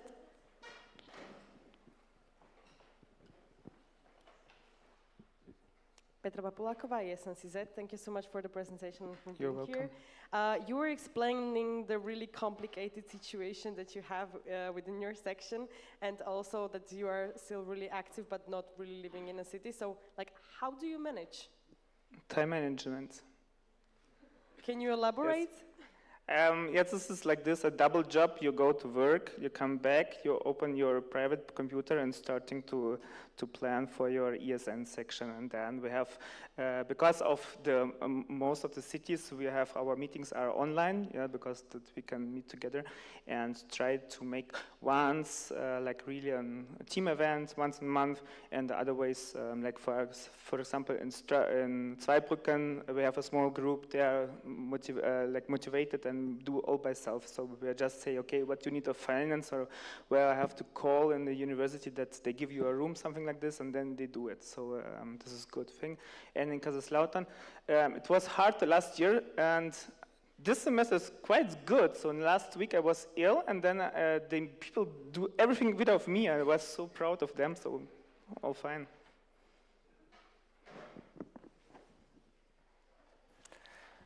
Thank you very much. There's no other question. I propose to close the speakers list. Are there any objections?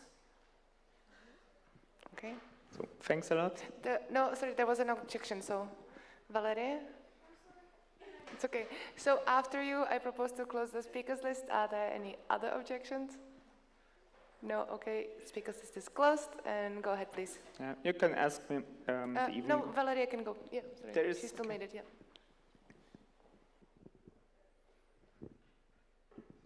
Okay, I'm sorry, I wasn't quick with writing. I just wanted to maybe elaborate a little bit of also what Petya asked. I wanted to ask, when you have like little parts of your section in different city, do you have like local coordinators who coordinate the section and it works more autonomous? Yeah. Exactly. Also in one of the cities, Moment Hard, this is Pirmasens, and the moment there's no, normally we won't have one, but he is not doing nothing for this semester, but in the other location they do. And for Landau, for example, they have an own section, yeah, so there is completely without, also we cooperate together, and Landau is very small, so when we have a trip, we are every time like 5 till 10 places they get it from us, and it's very good.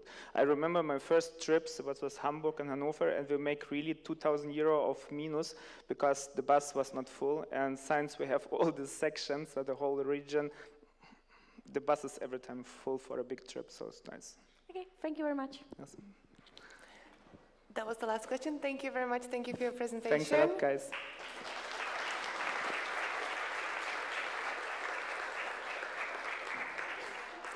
And now it's time to hear and learn more about ESN Switzerland with Cecilia.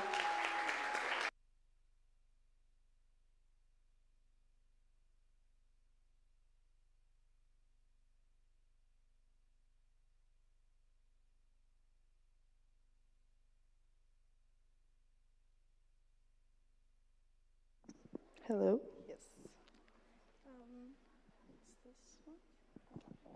Hello, everybody. I'm here to present ESN Switzerland.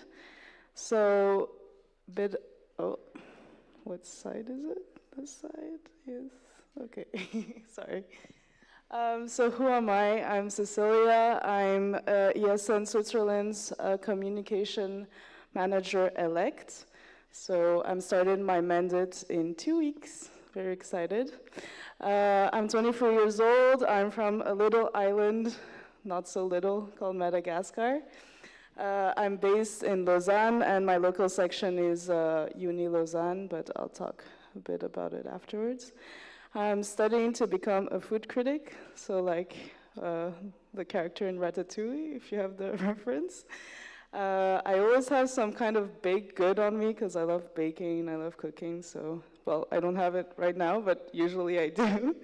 And I'm a huge fan of karaoke, so catch me at karaoke night. A bit about Switzerland, so we're around 9 million inhabitants. Our capital, quote unquote, because we don't have a capital really, is Bern. We have 4 national languages, so German, 72% speak German, 21% speak French, 6% speak Italian, and then 0.5% speak a little a language called Romansh. You should go look at it on YouTube, it's really an interesting language. Our country is split into 26 cantons, so counties, and each canton speaks a different language. So our dishes include fondue, which is cheese, melted cheese, rosti, which is potatoes, and raclette, which is still melted cheese. We really love our cheese. Our currency is Swiss franc, and spoiler alert, we're not part of the European Union. And that's kind of a, I'll talk about it after, but it's a bit of a problem when you're part of ESN. So a few words on ESN Switzerland, since this is who I'm representing at your NA. So we have 14 sections in ESN Switzerland, 550 active members, and we have 20 people in what we call the national level. So we have 7 national board, and then we have board support members. In 2022, we organized around 600 events throughout all of Switzerland, including our national events. Yeah, I'll pass this. But the slide before was to show that we're very, we love the saying unity in diversity, and I think Switzerland is a great example of that, since we're a country that speaks 4 different languages, so you can imagine the chaos. But here is the structure of our national level. I think we're one of the only NOs that call it like that. So what it means is that we have 7 members of the national board, and then each national board member has a team. So as you can see at the very bottom, for example, the vice president has a team called the Network Care and Development Team. And in each of these teams, we have different board support members. And actually, we just had our board support election, so some of these teams are already full. So, like I said, I'm communication manager elect, which means that I am not part of the national board right now. We're in transition. So this is our current board, national level of 2022-2023. And this is the current one that's going to happen in 2 weeks at the end of our last NA. So yeah, all the people that are in colored are the ones that have been elected recently. And as you can see, I'm alone because, well, nobody went for my team. But hopefully I'll manage to get some people on board because communication is amazing. We also have other bodies. We have the Advisory Council. And the Advisory Council is there to guide the national board in their decisions. They're a objective and we'd say neutral body that are there to help whenever we have important decisions to make. We also have an alumni coordinator that is a point of contact between the national level and the alumni of ESN. We also have an audit body, so a financial auditor for to check that all of our finances are doing okay. Yeah, we have 2 of them. I put a little picture of us throughout the years. So at the very left, there is the new national board. In the middle is, well, the current national board, and some pictures of us at EGM. If you're there, we were the ones that were loud and in red. We also have national events. So like the other countries, we have national Erasmus Games, and we have something we call the Swiss Train Rally. If you've ever been in Switzerland, we love trains. So we decided to make a whole event on it. And we actually had it last week, and we have it once per academic semester. It's, I'll present afterwards, there's more. And we have what we call a cooperation event, which is actually from my own section, so I'm very happy about it. It's called Titanic Lemanic, which is a gala cruise with about 700 people on the boat. It's a mixture of Erasmus students from Lausanne and ESNers from Switzerland. So the Swiss Train Rally, the concept is pretty easy. We have several teams from all the sections of ESN Switzerland that go on a kind of treasure hunt where they get to discover all of the cities, well, most of the cities in Switzerland, and then we have one secret city at the end where everybody can meet up and we party until dawn. So it's really cool for the Erasmus students to discover cities and for the ESNers to meet up once in a while, apart from national assemblies. We also have intersection events because, like I said, cooperation is very important for us. So a lot of sections cooperate together throughout the year. So some examples are a weekend in Ticino. So Ticino is the Italian part of Switzerland.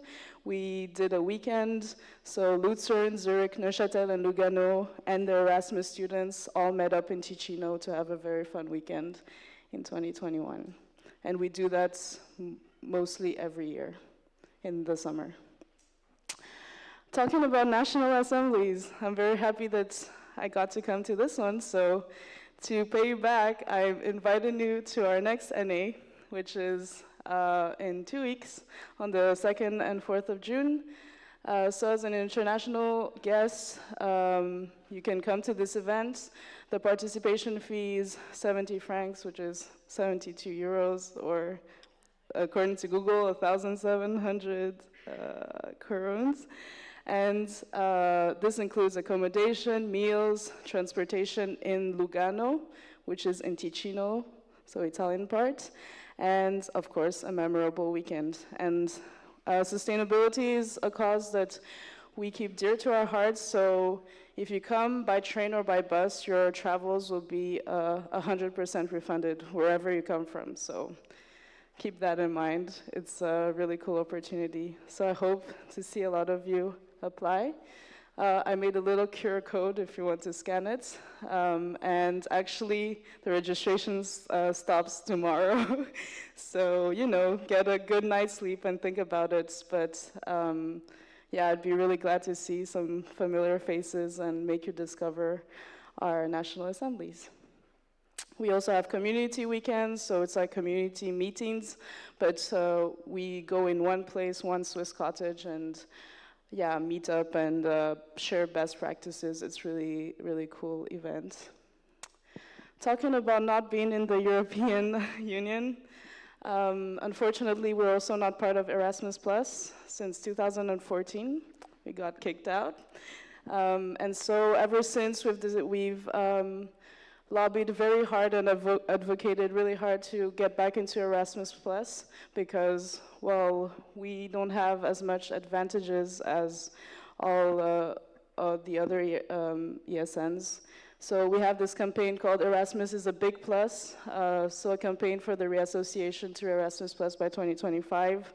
There've been a lot of press articles where we explain why we want to go back. So please support us. Please share if you can, because, well, we want to be part of this big family. And it's weird to be called Erasmus Student Network and not be part of Erasmus Plus. Finally, I'll end with this. These are some key focus areas we concentrate on. So collaboration within the network. So best practices, exchange, intersection events, common projects. We also have two main focuses, which is ESN Aware and ESN Safe. So a lot on environmental sustainability. So most of our events, or all of our events, are sustainable. And ESN Safe, where we promote the safety and well-being of our volunteers and our exchange students. And, well, Erasmus Plus and mobility promotions, campaigns, lobbying, like I said, please support us. Thank you very much. And yeah, you can send an email to board@esn.ch if you want to come to our NA or if you have any other questions. And if you have a personal question for me, well, it's communication@esn.ch. Thank you very much. Oh yeah, and I forgot. This is Roger. It's his first international NA, so he's very happy to be here.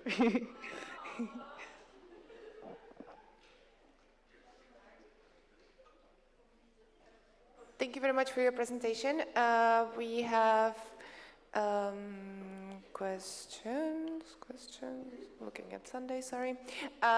So I am opening the speakers list. Please be concise with the questions and with the answers as well. We're a little bit behind. If the question is maybe not relevant for everyone, you can also use the time in the evening to talk to Cecilia or tomorrow. So, are there any questions? Yes, Petya, go ahead.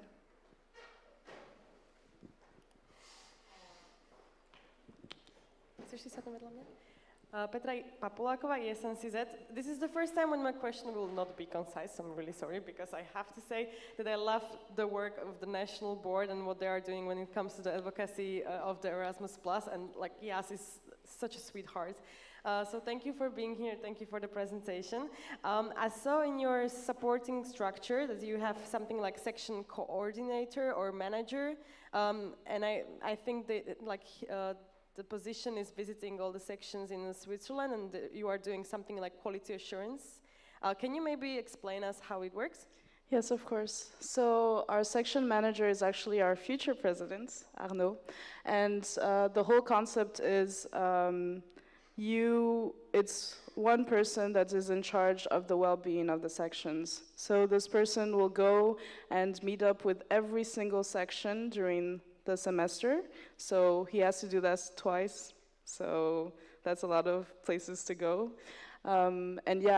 Section manager has a questionnaire that is pretty long, but is there to help the sections. And after this questionnaire, they get a kind of grade, and this grade kind of shows what has to be improved. And a lot of sections have benefited from this and are doing much, much better than they did before the questionnaire was created. Thank you.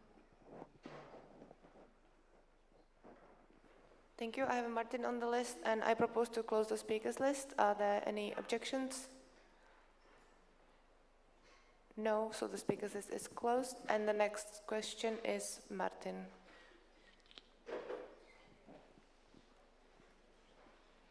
Hi, Martin Václavík, ESN VSBTO. How would you compare in terms of sustainability, your NAs and this NA from your observations so far? So first of all, most of our food is actually vegan. I think for the last 5 years, we don't have any other food than vegan food. We also use a lot of, I don't know how to explain it in English, but you know when your supermarkets don't sell all of the food? Well, in Switzerland, when they don't, you can take all that food for free. And so instead of going grocery shopping, we actually take that food and cook it ourselves for our events. So yeah, a lot of trying to save food waste. And well, it's Switzerland, so recycle pretty much everything. So I guess that is the big difference. Thank you very much. Thank you for your answers and for the presentation and for being here. Thank you.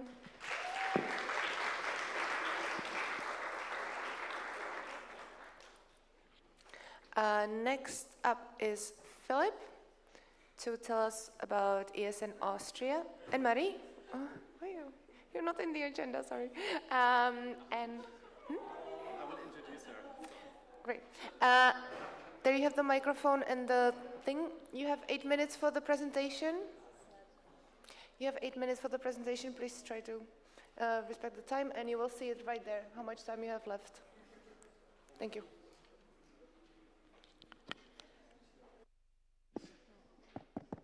MT didn't get applause when she entered the stage. Would you be so kind? Okay, thank you, Philip.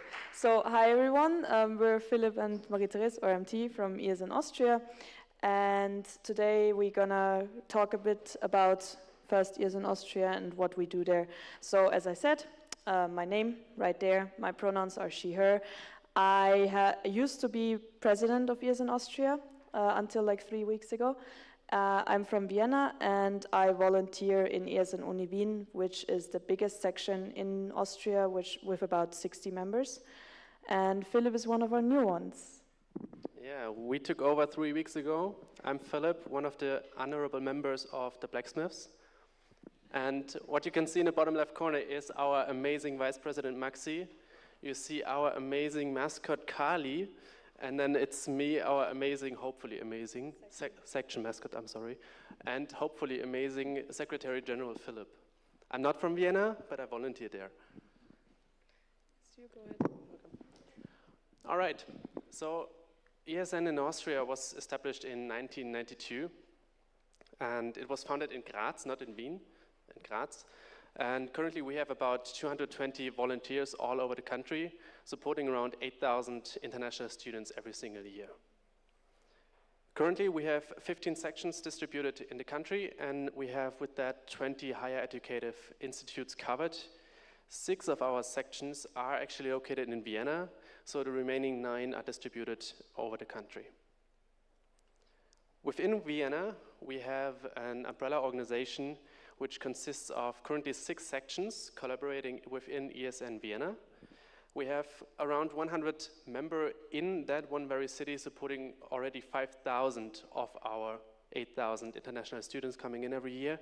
And the sections cooperate mainly on a few dedicated topics, like, for example, institutional partnerships, commercial partnerships, but also events and also trips. For example, when we go further away, when we have the Neon Party every single semester, those are events when the sections come together and host that together.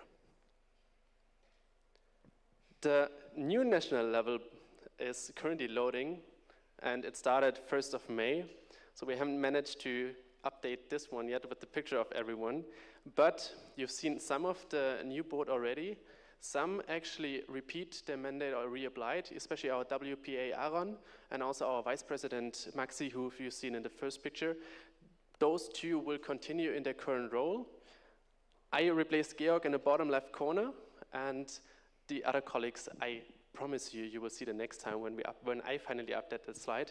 And the amazing thing is that starting with this mandate, we also have, or starting with now, and we have the applications already for the next semester, for the next mandate, that we intend to fill again both positions of the National Event Coordinator and also National Training Coordinator. And why is it interesting for you? Why do I emphasize this point? Because I would really like to see national training events happening, and maybe even together with our buddy country, Czechia, we could even have cross-national training events, and I would really like to see that happening, and I'm definitely open to support that. So get in touch. Oh yes, now I'm taking over again. You know, he has to practice all of that, so he's doing the structural part, I'm just doing the fun stuff. We have, as Filip already mentioned, a couple of institutional partnerships, of course, as well, especially very active in Vienna, since especially the EU institutions are based there. So what you can see here are 2 of the bigger events that we had with them.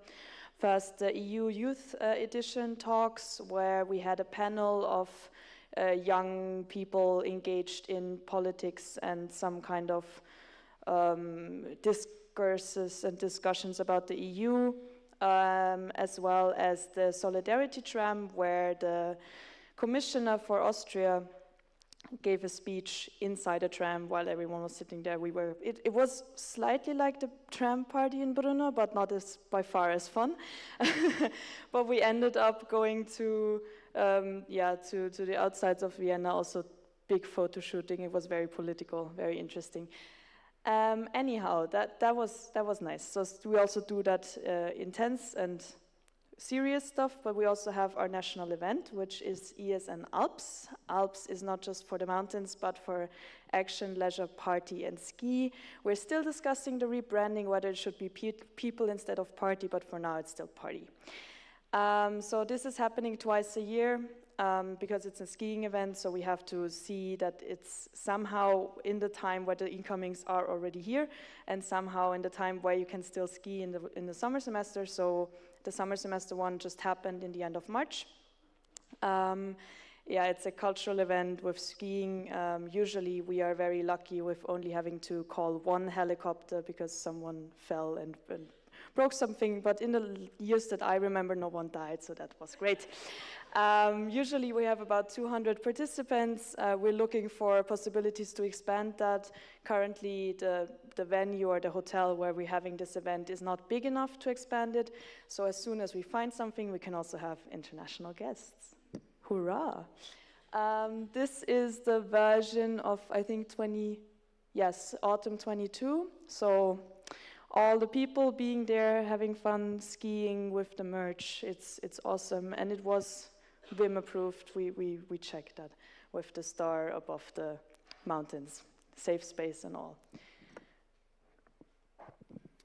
And coming back to the National Assembly, the last one happening in January, where the new board was elected into. As we said, currently we have 15 sections Compared to Czechia with 18, we are slightly smaller. The next upcoming NA will have around 40 participants, so definitely slightly smaller than this one. But still, we always have international guests also, which we invite. Next one will be smaller, usually it's slightly bigger, but it's definitely also a chance for you to visit Austria, to visit us, and to come to see how we run those events. We have 2 free spots for body country guests.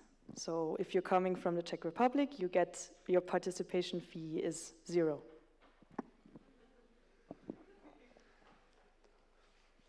All right, and obviously, like we are in this event, we are also present at international conferences, international events. Both EGM Bucharest, but also GA Praga, we were there. And now there's another amazing person who is currently our training coordinator, Anna. You see me, MT, and Georg, my predecessor.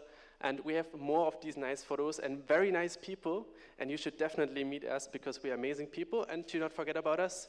We have stickers, which are so rare that we didn't even distribute them yesterday. Thank you very much for your attention.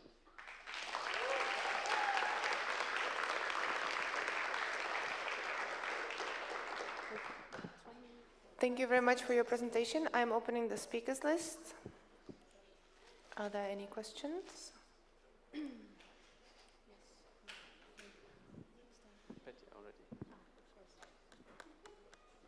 Peťa, ESN CZ.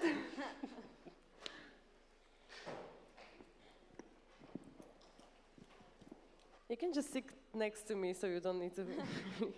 Petra Papoláková, ESN CZ. I would like to ask about the ESN Vienna. As I understood, it's like officially registered union. How powerful when it comes to the voting is on the national level? Like, do they have 1 vote or 6 votes, or how does it work? The thing with ESN Vienna is it's a little complicated. It's not officially part of ESN Austria. It's not officially part of ESN International. The sections of Vienna are part of ESN Vienna and ESN Austria and ESN International. So ESN Vienna being an association is a little critical in a way, but since it's not that they have members, it's a board that is there to support the sections. So everything happens with a majority of the sections. But they're not voting within ESN Austria because they're not part of it. Thank you. There's one more question. After that, covered. Beautiful, thank you. So I'm proposing to close the speakers list. Are there any objections? No, so the speakers list is closed. Thank you very much again.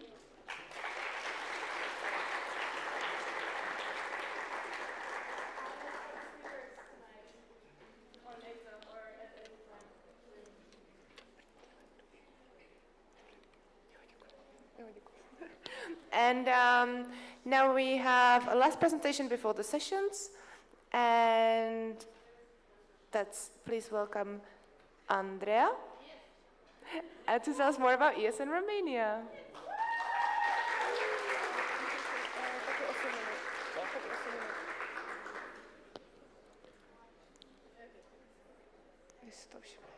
You will see time. You will see how much time you have left there on the phone. Yes? Great.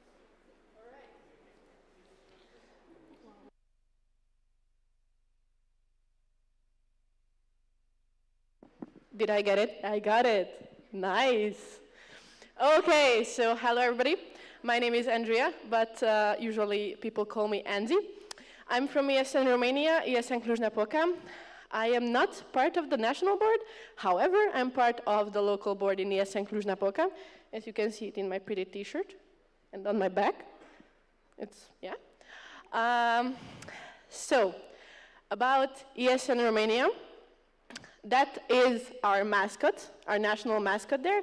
It is not a real representation of the mascot, but we actually have a mascot which is a combination of a tiger and a snake. So it is called the tiger snake. So yes. In ESN Romania, we have 14 sections. And we have 3 sections in Bucharest and ESN Cluj-Napoca is actually the biggest and first section of Romania. ESN Romania has just been legally established last year, so the sections are still getting legally established and a bit struggling with all the legal requirements they have to fulfill, but we are getting there slowly but surely. Now, about the national level, since we are just legally established, we only have like an executive board. Here you can see them, they're very pretty. Right now, we have, so there you have President Julia, Vice President Daria, there have our communication manager, Diana. We lost a Secretary General along the way, but did gain an events manager who is not on the picture because they do not have a picture together because, yes, reasons.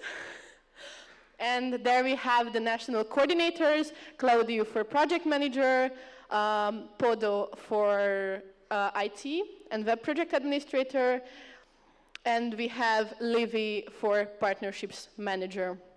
Now these beautiful people all have counselors, and their mandate actually ends in 2 or 3 weeks, I think 3 weeks. So we have actually our new national board elected, but since they do not have a group picture together, I did not put them in the presentation.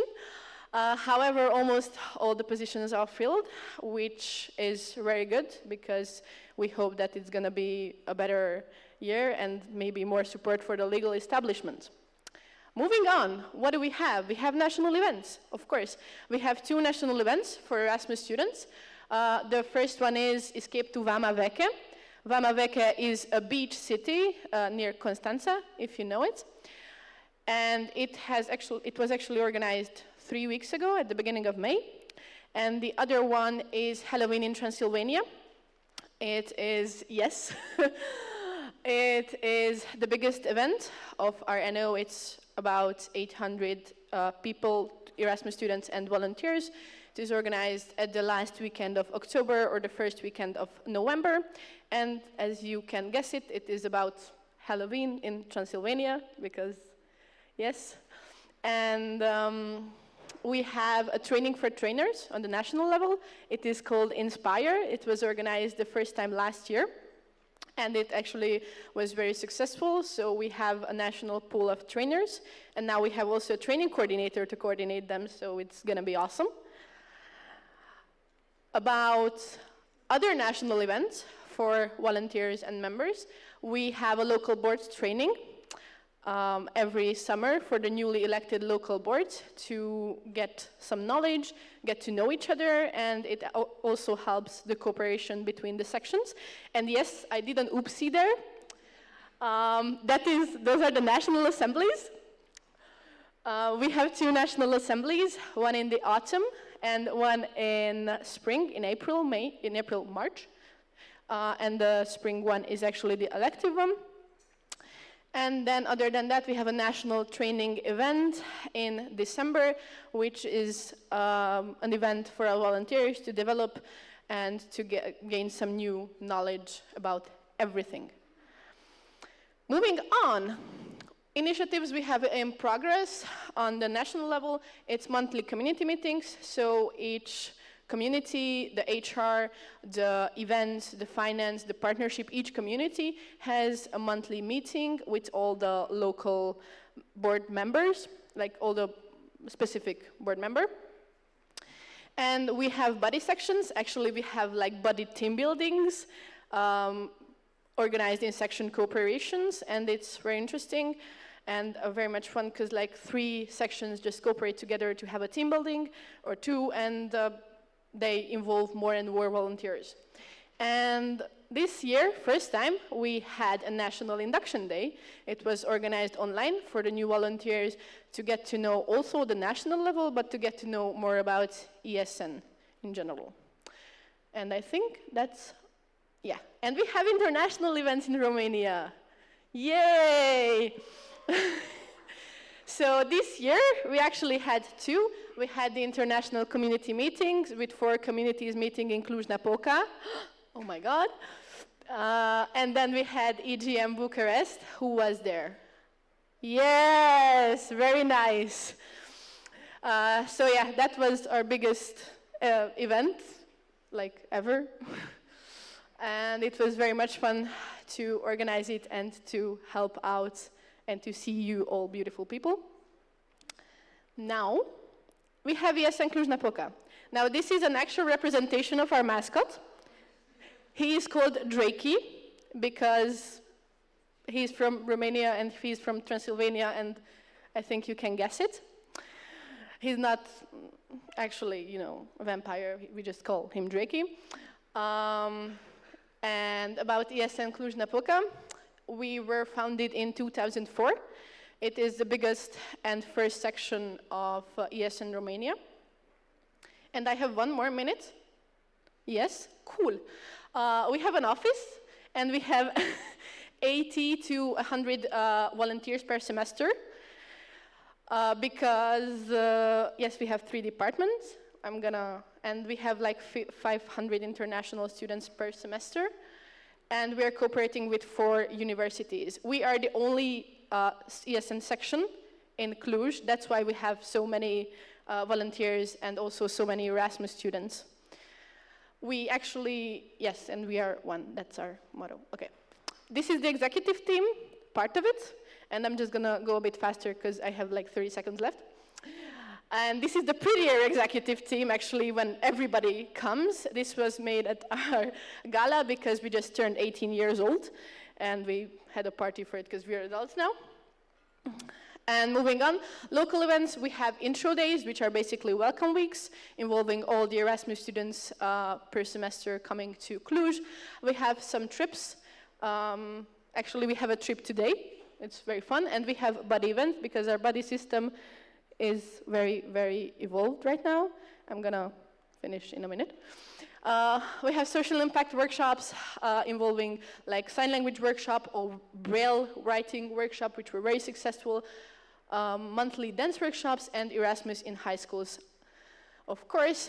And local internal events, we have induction twice per year. So at the beginning of each semester, we have new volunteers coming in, and we have a 2-day induction event for them to get ESN to get to know ESN a bit more, and also how ESN Cluj-Napoca works, and the board and the departments.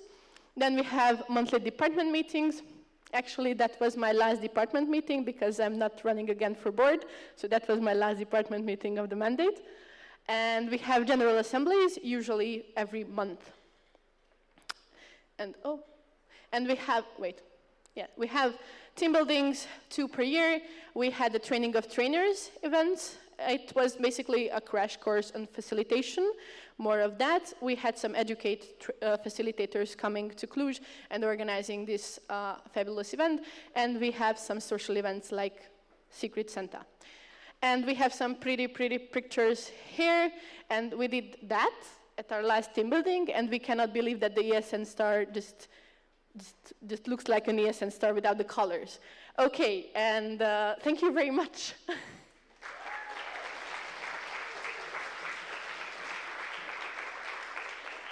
Yes. Thank you so much for your presentation. I'm opening the speakers list.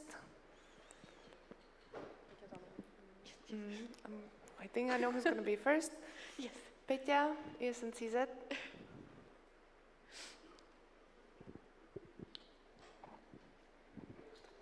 Petra Papoláková, ESN CZ, thank you so much for your presentation. I would like to ask if you were a part of the OC of the International Community Meeting or the EGM? At the international community meetings, no, I was a participant there, but at EGM, I was the team leader for registration. So everyone who came to registration, I know you. And can you maybe share with us your experience, what you gained from this OCing of international events? Well, it was a bit crazy, I'm not gonna lie. It was a bit demanding and a bit chaotic. But on the other hand, I saw how an international event is organized and like what do you have to do to organize this kind of big event and how many things you have to take into consideration. What I personally gained, because I was at registration mainly, so I was coordinating the volunteers, which I've never done on this level with this many volunteers and this many people. is basically how to, create the schedules and take everything into consideration, because you needed volunteers at registration and then the plenaries and so on and so forth. So how to divide them to kind of make everyone happy. And other than that, how to be very flexible. Because it does happen that the volunteers just not show up, and then you have to improvise somehow. But other than that, I think volunteering in such a big event, it is one of the best experiences. So I really do recommend it. No matter how hard it sounds, it is amazing because you always have support behind you. Yes. Thank you so much. You're welcome. Thank you. Then there is a question from Emre, and after that I'm proposing to close the speakers list. Are there any objections? No, the speakers list is closed. Thank you. And Emre. Emre Hrad, ESN CU Prague. I have a follow-up question.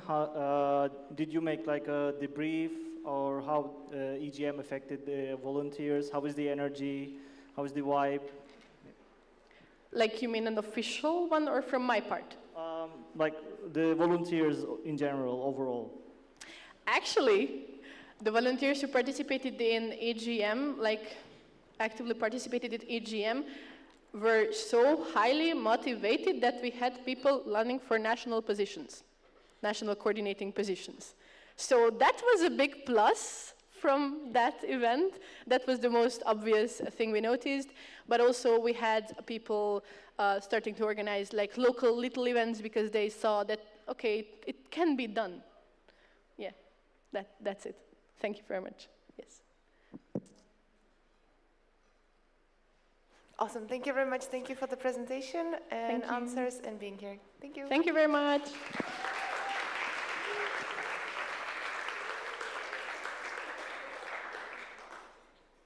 So that was the last presentation of the day.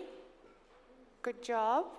Thanks again to all the international guests now for their presentations.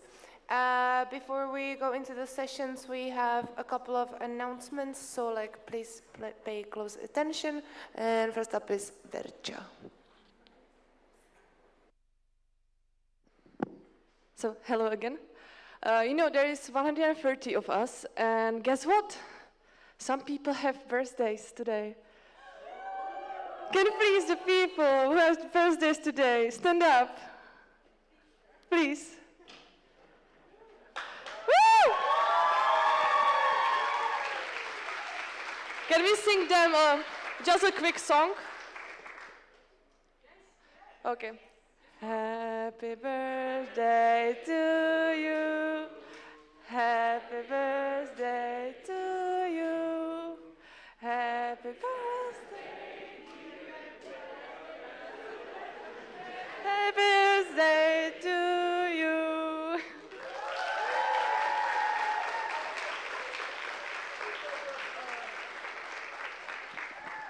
Amazing. Thank you so much. And now we can proceed.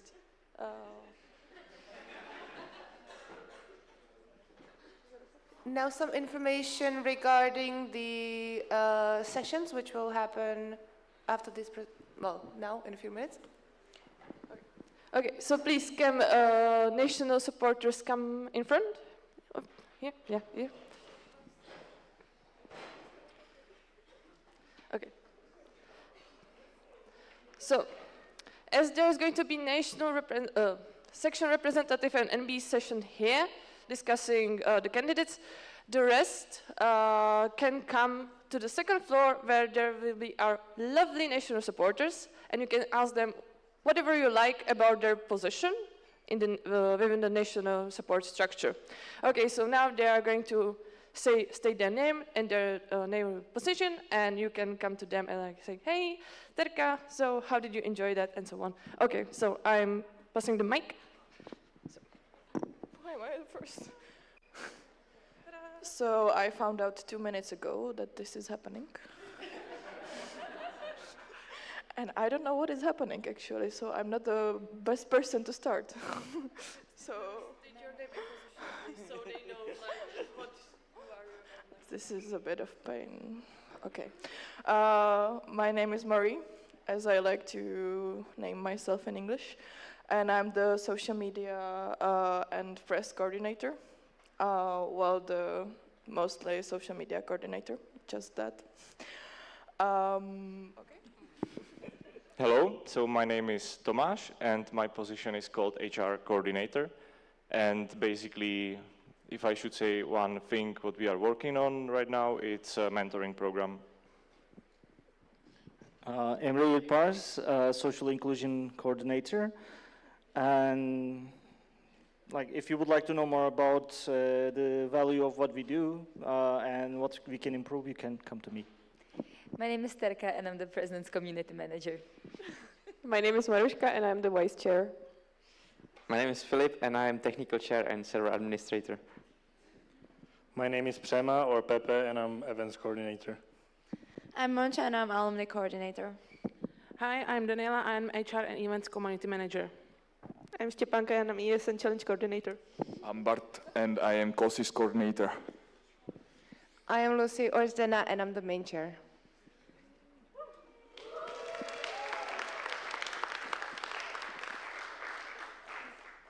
Thank you, all of you. And now it's time for the OC announcement.